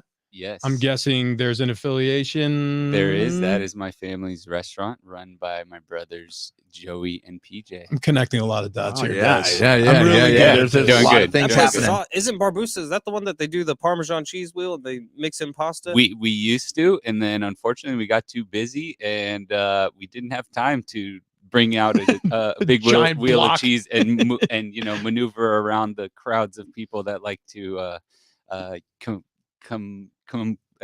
what's the word? Congregate. Yeah, yeah. Congregate Yeah. in the middle of the Right. of the restaurant. So That's always it's always a good thing though. Got too busy. absolutely. Right. Good problem to have. Right. But I do feel like for old time's sake, you could bring back the cheese wheel, for us. Yeah, no Good mind. yeah. Yeah, very, very happy to accommodate if you don't mind. Look, we're on a diet right now, but we're planning on at some point having a cheat day as a group. And when we do that, if you can wheel in a giant Parmigiano Reggiano, and that would be fantastic. I A little think fettuccine. We could absolutely do That's that. Okay. Oh, it's the best day of my life, guys. I mean, wow. I'm choked up. We appreciate you being here. And this is the first day of fall. So I hope you like our decorations. We did it ourselves. Love it. Very Yeah. festive. Very festive. Definitely showing us yourself. Yeah. Well, I stole it from my wife. She doesn't know I brought the fall tub in. So we'll see what happens. I love how you're gonna have all the fall decorations up much earlier this year as a result of coming home and just like scattering it around the house. And so Yeah. this is gonna turn into a positive. She's gonna be like, "Wow, I didn't even have to ask you this year." Like, yeah, no big deal, honey. Just No. pat myself on the back. She'll go, why is that there? Oh God, Yeah. yeah. Why is that? Why'd you put that there? Our wives are so similar. Yeah. I mean, every single time you tell me a story, we are living in the same house, just miles apart. All right, listen, Mike and Walt aren't here for their health. They have this awesome product and they want to get into your homes, into your hands. It's called Busa Oat Milk Espresso Martini. Popping bottles over here. Mike or Walt, whoever wants to take the floor, I would love to hear just where this was conceived. Like, what made you think oat milk, espresso, vodka would make a great bottled beverage? Yeah, well, I think started from obviously Barbusa. Espresso martinis became very, very popular in the last few years. And we actually sell more espresso martinis than garlic bread at our restaurant, if you can believe it. Yeah, and we sell a lot of garlic bread, so that tells you. But yeah, we partnered up with Walt here and decided that Barbusa was the perfect launching ground for a product such as this. And we already had a recipe co-created by one of our head bartenders, Wendy McGlinnan. And we kind of curated this espresso martini that suddenly became super, super popular at the restaurant. So everybody would come in. A lot of people would come in specifically for the espresso martinis. And I think Walt and my brother PJ came together and said, you know what, maybe there's something else here. And we thought it'd be the perfect launching ground. So Walt can piggyback you on guys that. know my son Jordan. He's this amazing biochemist out of UCSD, and so we came together and said, okay, it's a great recipe. It's a little complicated. Just make sure we simplify it. Sure. Yeah. Everyone loves oat milk, so we found an amazing supplier that can provide a beautiful oat milk product. That's an oat milk liqueur. Oh, get So- that mic right on. Yeah. I want to make sure I hear every word. Yeah, there you go. I'm a low talker anyway. But, yeah, so it's just 50 milligrams of espresso. It's only natural flavors, a little bit of oat milk liqueur, and of course Uncle Ed's vodka. And so it's just a very, very clean product. It's kosher, gluten-free, vegan, dairy-free. I mean, it's damn good vodka. Oh, wait. By the way, oh, It is that's damn right, good because vodka. and it is my yeah. wife's favorite vodka now, thanks to you. Yeah, There we go. exactly. Did you guys already taste? No, I haven't had it yet. Okay. We're all saving the first sip for right now. So a toast to Busa Right. Oat Milk Espresso Martini. Let's give it a try. I'm breaking my intermittent fast for Mhm, this right now, mhm. just to So let are we, everybody by know. the way. Oh my man. gosh. Oh, Oh my gosh. Okay. Danger. Yeah. Okay. Hang on a second. How many bottles did you bring? Because one of those is coming home, because I'll tell you right now, if there's one thing, well, actually, there's many things my wife likes a lot more than me. If there's one thing I know she loves, and that love is so much stronger than anything, it is these espresso martinis.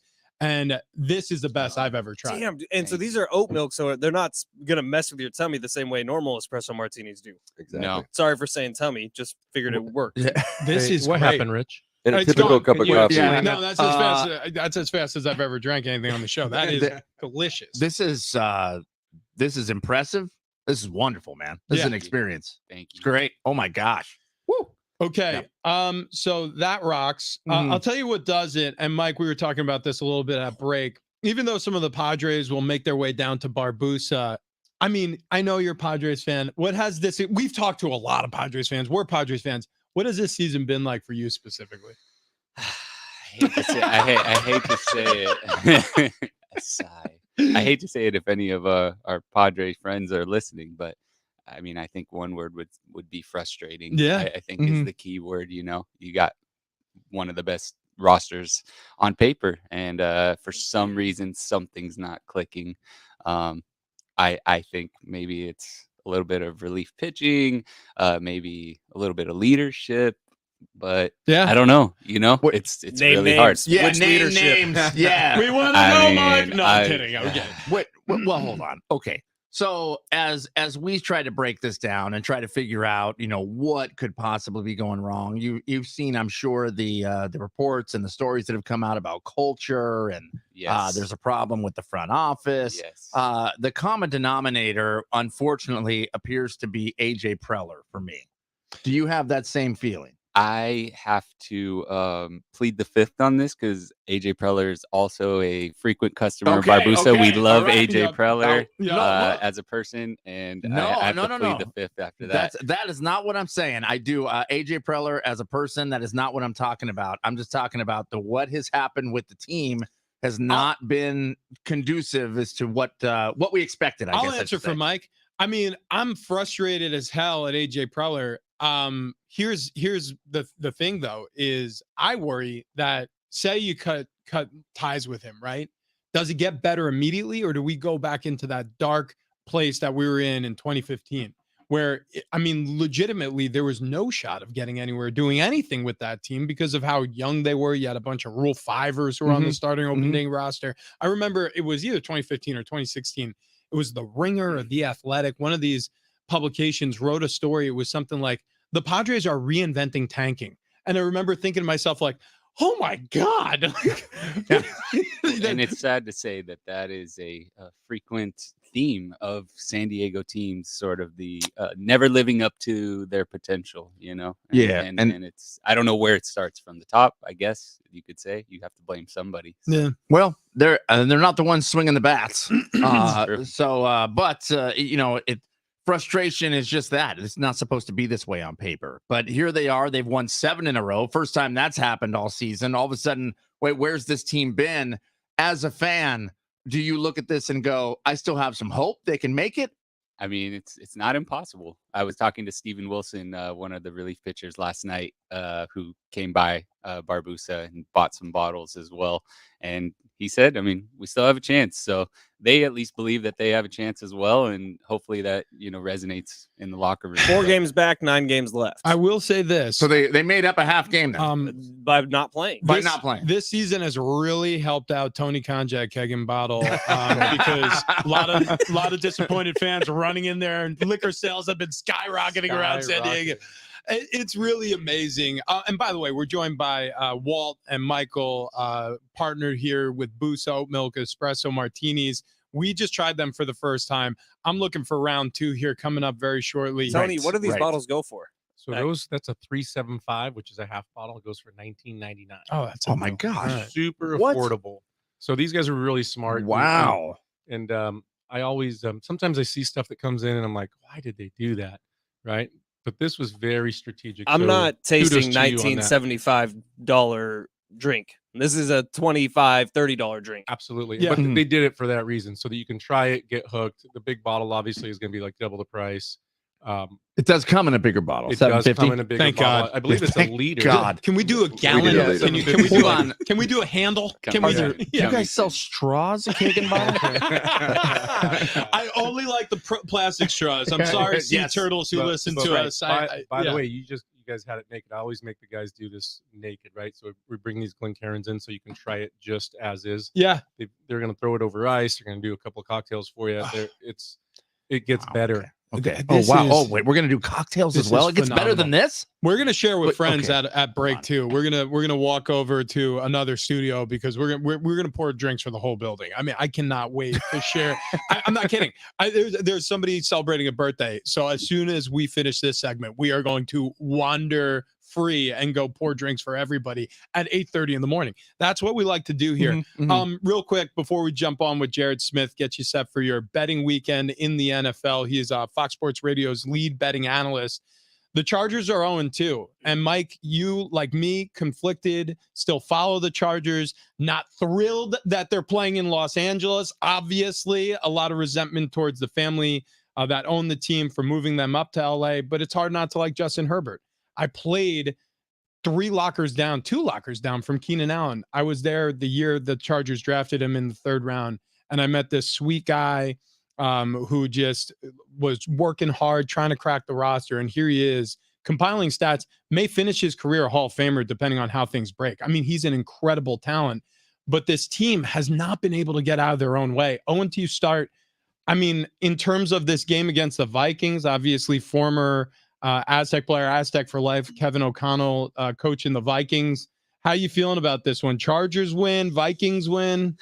I saw some stat that said this is going to be like the most frustrating game for any bettor because it could go any way. Yeah. And of course, I'm going to say the Chargers, but I feel like it's going to be high scoring and come down to probably a field goal in the last 10 seconds. But of course, I'm going to root for the Chargers and say that I think the Chargers pull it out. But I always say that, and look what happened. Rich, what's the percentage of 0-3 teams? The percentage is 2.5% of 0-3 teams make it to the playoffs. So week 3, both of these teams are already facing must-win games. It's must-win. I mean, there's no question about it. Okay, more from Michael, more from Walt. Busa Oat Milk Espresso Martini coming up in just a moment. And of course, you can get Busa for $19.55.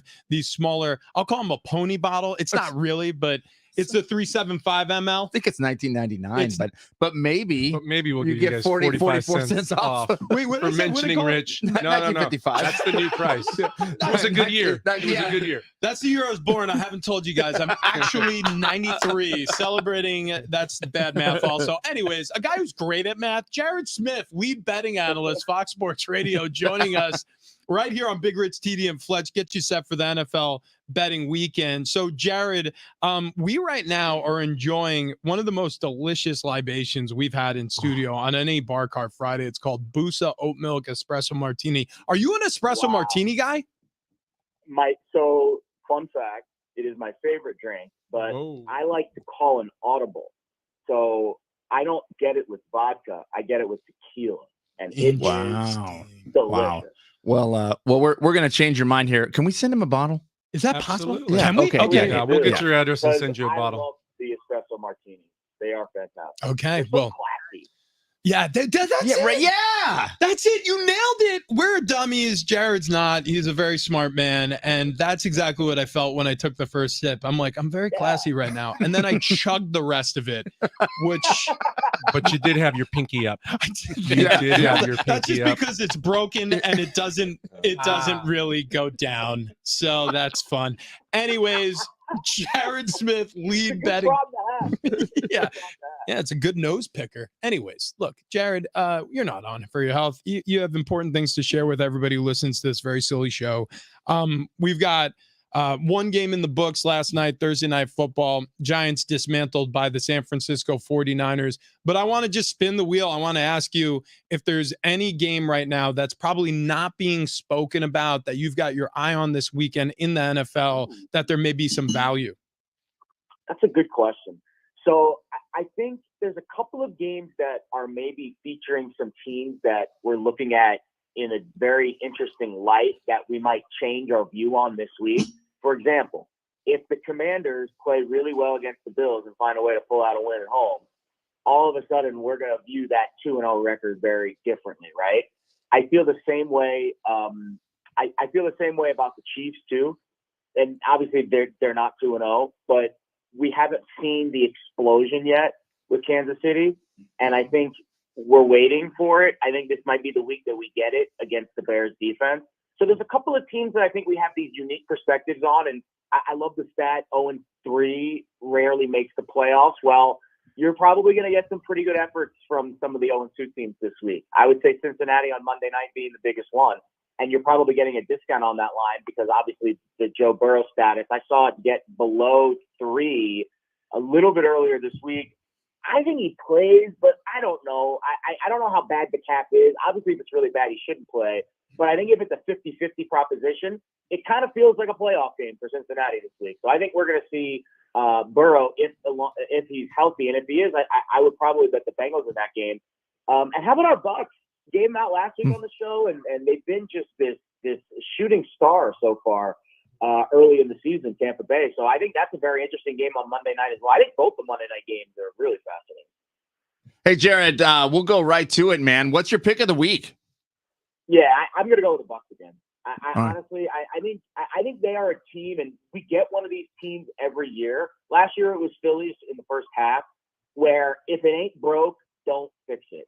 And right now, I think the Bucks are a team that's undervalued in the market because I think their defense is really solid, and Baker Mayfield is playing above expectation. And he's really got, you could tell for the first time, I think maybe in his entire career, he feels like at peace with the surroundings.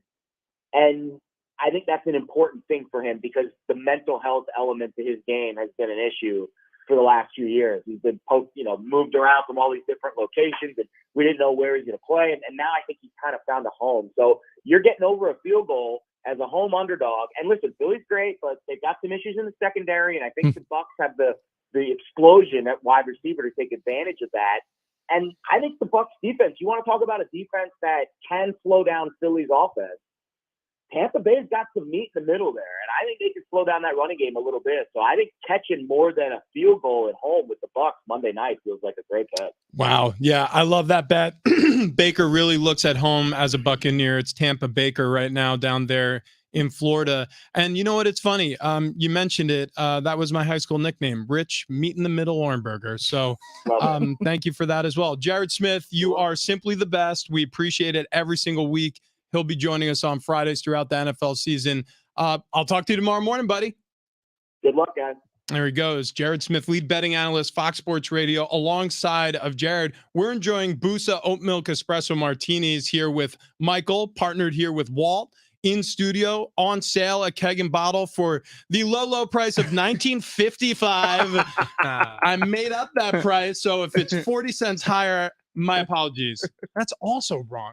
Because that's you saved our listeners 40 cents or 5 cents, depending on which price you go to the register with. The point is, it's delicious. It is so good. Oh, it is fantastic. It's absolutely fantastic. Now, the next thing we're going to try here, though, is just over ice. How would you like to do that? Well, over ice? Just over ice. It's a pretty versatile product, so it can be poured over dessert, ice cream. It can be poured as a shot. It can be poured over ice. Anybody bring ice cream? It's an affogato. It's an Italian thing. Yeah, He knows. Italian thing. Oh, that is an Italian thing. This guy's trying to tell us everything's Italian. He's like, do you guys know that figs are Italian? As it turns out, it actually is. And his grandma had a fig tree in the front yard. And then he was like, but also, what was it?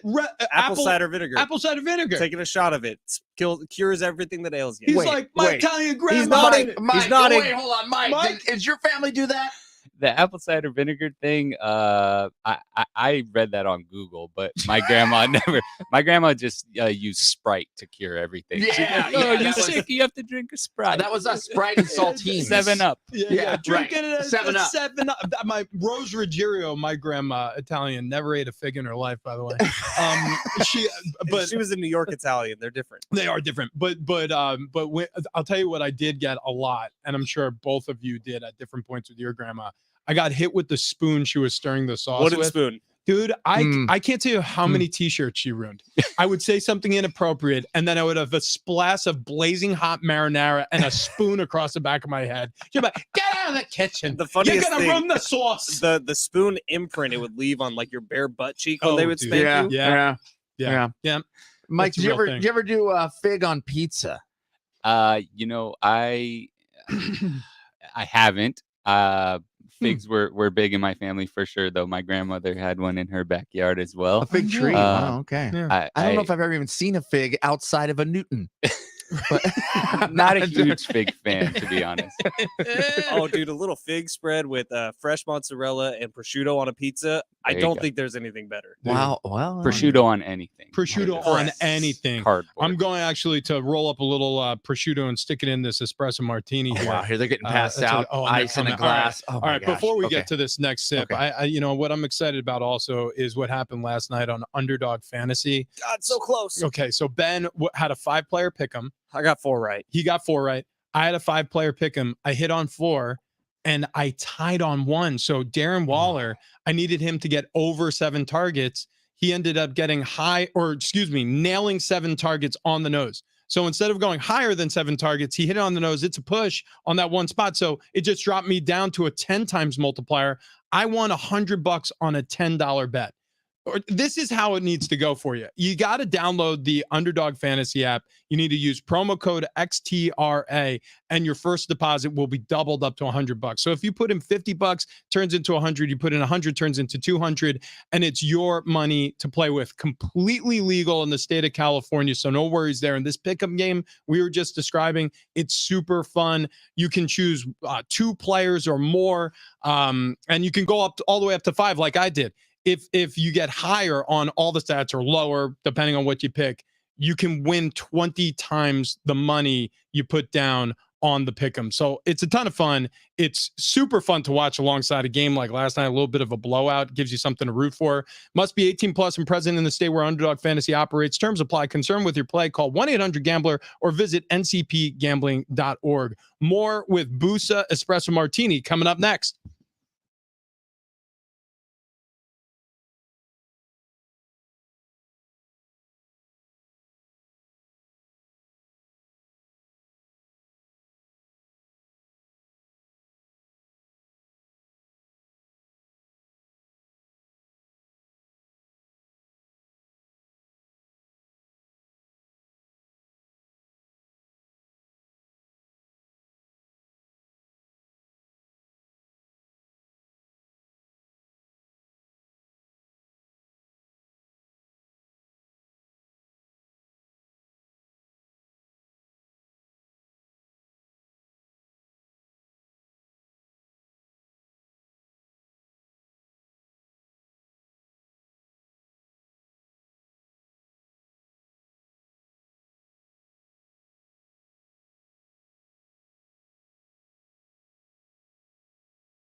This update is presented by the Jim Patrol Real Estate Team. We will begin here in the NFL. 49ers took down the Giants last night on Thursday Night Football, 30-12. Brock Purdy, a couple touchdown passes. Deebo Samuel hauled in one of them, and he finished the night with 129 receiving yards. College football, Aztecs open up conference play tonight at Snapdragon Stadium. We got pregame coverage for you beginning at 5:30. Kickoff between the Aztecs and the Boise State Broncos will be at 7:30. Padres open up their final home series of the season tonight against the Cardinals. Padres 4 games back, 9 games left. Would you like to know what your home would sell for today? Get a simple text message with your home's value by texting your address to 855-600-6000. You'll get no phone call, just a text. Jim Patrol has the buyers. Simply text your address to 855-600-6000. Bar Cart Friday continues here on Big Rich, TD, and Fletch right now. Thank God it's Friday! It's been a long week and the fellas are thirsty. Once it hits your lips, it's so good. It's time to cruise into the weekend. Big Rich, TD, and Fletch present Bar Card Friday. Brought to you by Keg and Bottle. Yeah, it's a Bar Card Friday. Rolling through it here on Big Rich, TD, and Fletch, San Diego Sports 760. Also want to remind you that we're presenting our 2023 iHeartRadio Music Festival. It's happening live tonight, tomorrow night, T-Mobile Arena out in Las Vegas, the biggest names in music all on one stage, and you can experience the show anywhere, streaming live only on Hulu, and you can listen on iHeartRadio. That starts at 7 o'clock tonight. It's sponsored by HES Solar. Also, if you want to just jump in the car and make a little road trip down to Vegas, $55 tickets at AXS.com if you want to take a look online right now and head on down there. It's going to be a hell of a show. Tons of artists. The lineup is incredible. And also, we still have a pair of Guns N' Roses tickets that we're going to be giving away. They're going to be at Snapdragon Stadium October 1st. You made a strange look with your eyes, Fletch. Okay, I didn't misspeak. Okay, I was like, maybe we don't have those. Just thinking. Okay. And I'll tell you what I'm thinking about, Travis. Is it espresso martinis? It is. And it's because we've been doing Bar Car Friday now. I think this is our 27th officially. Tony, thank you. This is our 27th Bar Car Friday. And I've been keeping a list of like power rankings in my head of different companies we've had coming through. Mike, I got to be honest. Walt, you too. This might have shot up to number 1. Wow. This is tip tops. Now look, we just poured it over ice prior to the break, and we weren't supposed to sip it, but I did. Same. Sorry. It's just as good on ice. This is the way. This is my favorite. This is the way. It's just clean on ice. I mean, I don't really get it. There's some sort of witchcraft in that glass. It's fantastic. And while we were at break, we were actually catching up. Mike, your family's been in the restaurant business for 30 plus years. Started out in Hillcrest, a place called Busa your last name. Yes. Your dad, obviously the purveyor of the restaurant. And you guys had a very special guest who, when the Dodgers were playing against the Padres in San Diego, would often come down and enjoy a nice Italian meal over in Hillcrest. Who was that guest? The legendary Tommy Lasorda. Nice. Yeah. Wow. So, by the way, before you tell us the whole story, because I'm very interested in how the relationship started and what his favorite meal was at the restaurant, all that. I've heard, pray tell, that Tommy Lasorda has never paid for a meal in his life. Like, this guy walks into every Italian restaurant, and it is known, like, Tommy is not paying the bill, so do not give it. Did that hold up as true at Busa? Absolutely, yeah. He, we always took care of him, but he in return would always shout us out in local radio stations and TV programs. He was a big fan of ours, a big fan of my dad's, and we owe a lot to him in getting our name out to San Diego and beyond. He was a really good friend of ours, and he is missed dearly for sure. Yeah. Fun fact: I got tossed from a game by Tommy Lasorda. I'm not even kidding. I did the music and sound effects for the San Bernardino Stampede, the minor league team, and it was the Dodgers affiliate at the time. Tommy Lasorda came out to a game. He was sitting down in the stands right in front of the press box, and all of a sudden we get a phone call. Who's the guy playing the music? And it was from the dugout. And I was like, oh, that's me. Tommy Lasorda says, cut it off before they step in the box. And I'm like, oh, okay. Well, they step in, they step out, they step back in. There's a lot of time here. Yeah. And now, as soon as they step in, cut it off. Okay. So I did. About 3 batters later, I get a phone call from my boss. Hey, what are you doing with the music? Tommy Lasorda said, cut it off as they step in the box. Yeah, no, don't do that. It's too quiet. Keep playing the music like you normally do. Okay. About 2 batters later, the press box door swings open violently, and somebody goes, "Who's in charge of the music?" And I'm like, it's me. It's Tommy Lasorda, and this is all he says. You're out of here. And I look over at the guys next to me, and they're like, yeah, I would just pack up and leave. And I did. Tommy Lasorda, did he ever kick you out of your own restaurant, Michael? No, At any point as a child? he didn't. You know, he was always super nice. He was an amazing storyteller, as I think the thing is about him. He was amazing and always super nice. But it was funny because he'd always have little kids kind of come and ask for autographs and things like that, and he was always like very stern with the kids and giving them life advice and saying, you got to do this, you got to make sure you say please, make sure you carry your Rolex. No, he was great. He was really great. Oh, that's awesome. We're talking with Michael Busalaki. He's got this new espresso martini made with oat milk called Busa. Busa. You can't miss the bottle. The other thing I got to tell you, we started this on a lark. We started making each other drinks on Bar Cart Fridays, and then obviously we got in touch with Tony Kanja, Keg and Bottle. Thank you, Dom. Yeah, thank you, Dom. Dominic Gia Dan Marino. We still don't know how to say his last name. It's another one of those Italian last name. Gia Dia. Wait, whoa! You know what? Speaking of Manara, it's something like that. Dom, do you eat figs?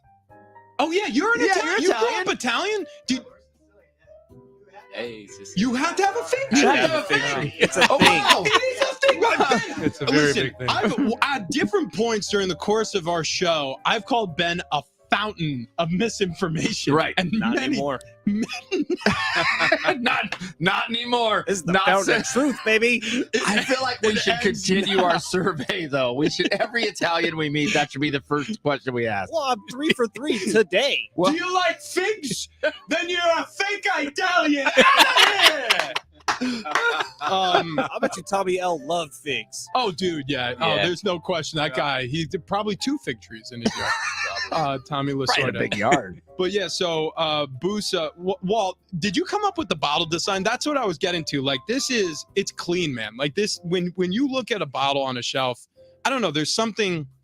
Look, I have no idea about wine, right? So when I'm walking through the aisles and somebody says, hey, get a Cabernet, I'm just like, I'm going for the coolest looking label. Like when it comes to liquor, same thing, right? Same thing, yeah. And it just made sense that the restaurant Barbusa, you want 4 letters, 2 syllables.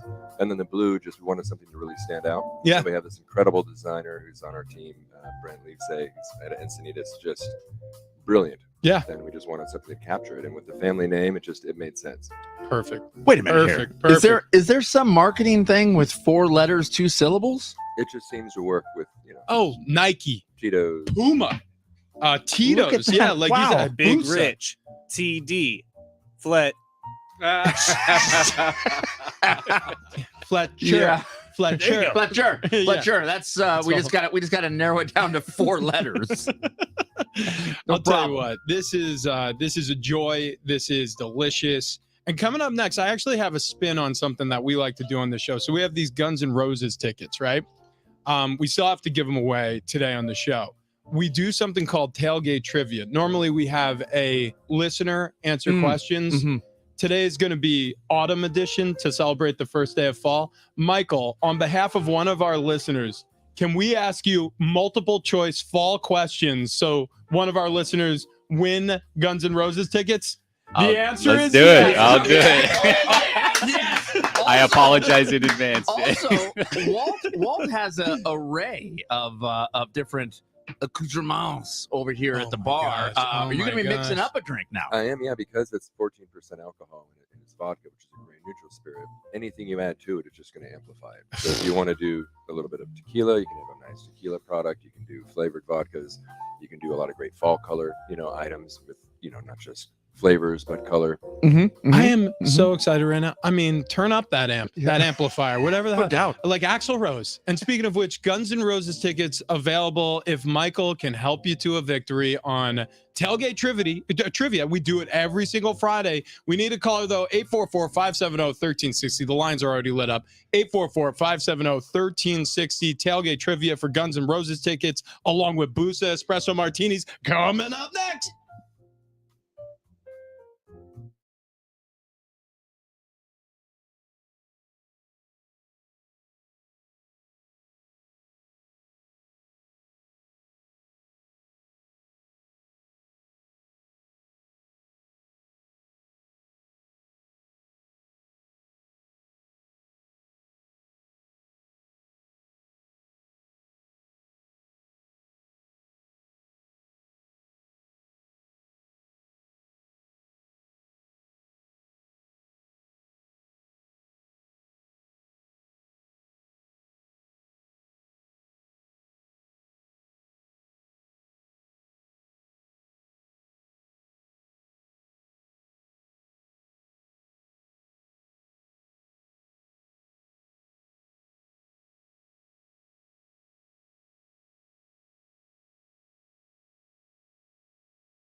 All right, it's Friday, so you know what that means.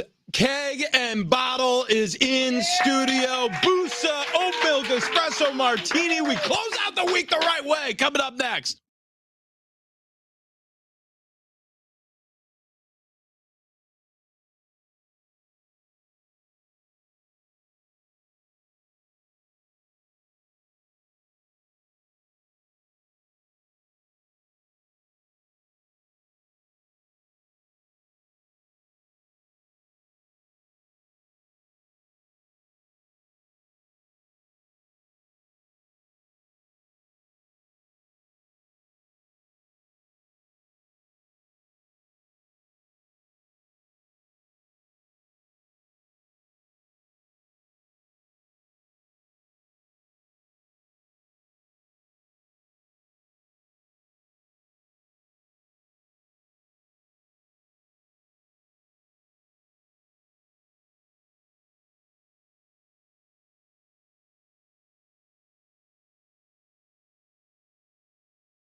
Thank God it's Friday! It's been a long week and the fellas are thirsty. Once it hits your lips, it's so good. It's time to cruise into the weekend.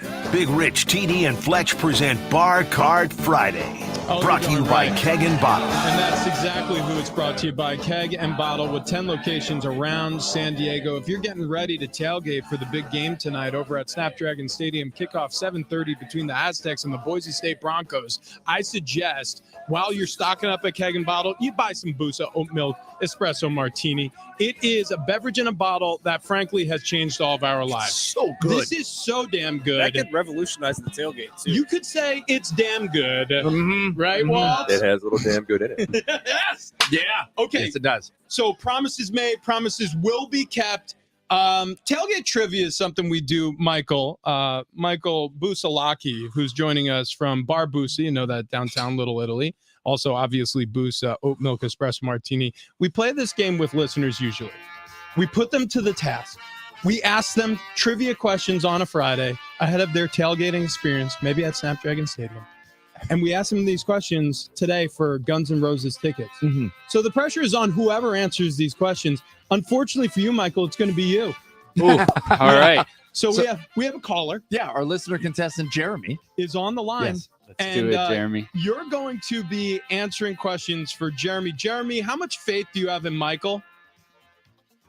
Woo! Let's go, Michael! Let's go, Jeremy. Yeah. Let's go, baby. You can hear in the woo that he's a Guns N' Roses fan. Dude, Oh, yeah. Yeah. You know what you are? Down in the jungle, baby. I'm gonna look out. You're gonna die. Okay, so tailgate trivia goes like this. We're going to give you 2 multiple choice questions, or I should say 5 multiple choice questions if you need it. There's going to be 2 answers per question. You got to get 3 out of 5 correct for Jeremy to go to Guns N' Roses. Michael, are you ready to play? I'm ready. Okay, here we go. Question number 1. According to Bath and Body Works in Mira Mesa, the top-selling fall candle is A, flannel, B, pumpkin pecan waffles. Oh, those are the only two choices. Those are choices. I mean, that B sounds like something my wife would absolutely get, so I'm going with B. Yeah. You nailed it. Okay. I thought it was going to be sweater weather. It was not. Okay. Unbelievable. I can't believe that myself. Pumpkin pecan waffles. Moving on to question number 2 for Michael, who's playing on behalf of Jeremy for the Guns N' Roses tickets. What is the ancient Greek goddess of harvest known as? Okay, Michael, is it A, Dayard, or is it B, Demeter? You know, we're here promoting Busa, so I feel like I'm just going to have to stick with the B's. Let's go with B again. Oh, wow. Look at that. Wow. That's a strange strategy. You're 2-0. Strange strategy. Didn't think it was going to work out for him. I didn't know if anybody picked up on my Dayard Demeter joke. I hate you so much that I actually love you. I've come all the way back around in a full circle. And guess what? No one did pick up on it. Jeremy, I laughed out loud last night. Jeremy, you're 2-0 because Michael is absolutely knocking this out of the park. Are you worried at all, though? Or do you have complete faith? Where are you at right now? I'm at complete faith. Go, Michael. Oh, my God. Yeah. This one's for you, Jeremy. Okay. Let's go. He's got to get 1 out of the next 3. So question number 3 for you. What root vegetable was traditionally used to carve a jack-o'-lantern? Is it A, a sweet potato, or B, a turnip? Interesting question. We go to Michael Busalake, purveyor of Busa Oat Milk Espresso Martini. Complete shot in the dark, but once again, we're here promoting Busa, Bar Busa. We're just going to stick with B's. Let's go with B. We got it. He did it. 3 up, 3 down. Who could have seen this coming? Wow. Well, congrats. Fell in your favor, Jeremy. Yeah, you're gonna go see Guns N' Roses, Snapdragon Stadium, October 1st. Everybody else is going to Ticketmaster.com, but you, my friend, on behalf of Michael, are going. Wow, yeah, fists in the air. He fists in the air. So hang on hold there, Jeremy, and Ben will get all your info, and we'll get you those tickets. Speaking of Snapdragon Stadium, big one tonight. Oh, dude, yeah. So the Aztecs, they're 2-2. They're facing a 1-2 Boise State Broncos. Don't let the records fool you. Both of these teams are better than what they've shown against some Pac-12 opponents who are just red hot right now. This should be a fun one. If you don't have tickets yet, GoAztecs.com is where you need to go right now to purchase some of those tickets. But What a day here on a Friday. I keep picking up this cup because I think now it's time to taste this. Dude, and you keep putting it on pause. I'm sorry. It's fine. Jared Smith was on, and he said he likes his espresso martinis with tequila. Yeah. Oh, yeah, that's right. Is that what you did? Yeah, just does a little tequila in it. It's only 14%.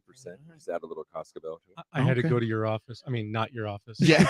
And steal some tequila. Yeah, which I apologize. It's a mess. It's a mess. Yeah. But here we go. A little taster here. Okay, here we are. Okay. I mean, directly into my veins. Yeah. I mean, directly. What? I want to wash my hair with this. I want to. Yeah. Tequila's here. Oh, Tequila Mockingbird. A little puppy dog in studio. Okay. Wow. We've got Almost a full as house. handsome as Brock. What? almost. We got everybody in studio, including the dogs. Yeah, And this it's is the best day of fantastic. my life. Yeah. Love it. And it's really thanks to Tony Kanja, Keg and Bottle. Thank you, as always, to introducing us to new friends. Michael Busalaki. Round of applause. Yeah. You and Walt over here from Damn Good Vodka have partnered to make one of the most delicious beverages I think this show has ever enjoyed. Busa Oat Milk Espresso Martini. Get it at Keg and Bottle this weekend. Yeah, and no joke. Tony, is this available at every location? So the large bottles are available. This is a brand new size. Okay. It's coming in about a week, but the big bottles are there at everyone. But based on everyone's reaction, go big. Yeah, Just go big. Or just don't come. you want the large you want the large bottle. So go to any Keg and Bottle location. I am not joking when I say this. You will be forever happy with this bottle. Best day ever. Yeah. Best day Fantastic. ever. I don't know what else to say. Ben, who do we thank? We thank everybody who's in studio right now. Another Absolutely. round of applause for everyone. Yeah. Especially Tony Kanja, our guy. We freaking love you, Tony. Boom. Yeah. Thank you, Jared Smith, our betting analyst. Who else do we have? Oh, on the Michael show? Rapaport. Michael Rapaport. Jonas Knox. Jonas Michael Knox. Rapaport. That was a big show, guys. Yeah. It has been a big Michael show. Busalaki, who Yes. confirmed your suspicions that figs are an Italian thing. It's an Italian thing. Yeah, you can F the right off. Okay. Wow. This is how you want to end the Yeah, week. that- I thought you were going to be good. You're This a is bad not, boy. This is not ending the week. We're going to talk at halftime tonight. That's a good Hey. point. We Hey, got guys. Aztecs coming up. Yeah, Aztecs tonight and happy fall, y'all. Happy fall, Happy y'all. fall. Oh, and get over to our TikTok page right now at Big Rich TD Fletch. This is like the video I'm the most proud of. Just your good old fashioned basic bitch white woman Instagram Friday to kick off the fall. Yeah. We love everybody out there who listens to this show. We'll be back Monday. The Herd is next. We'll catch you later.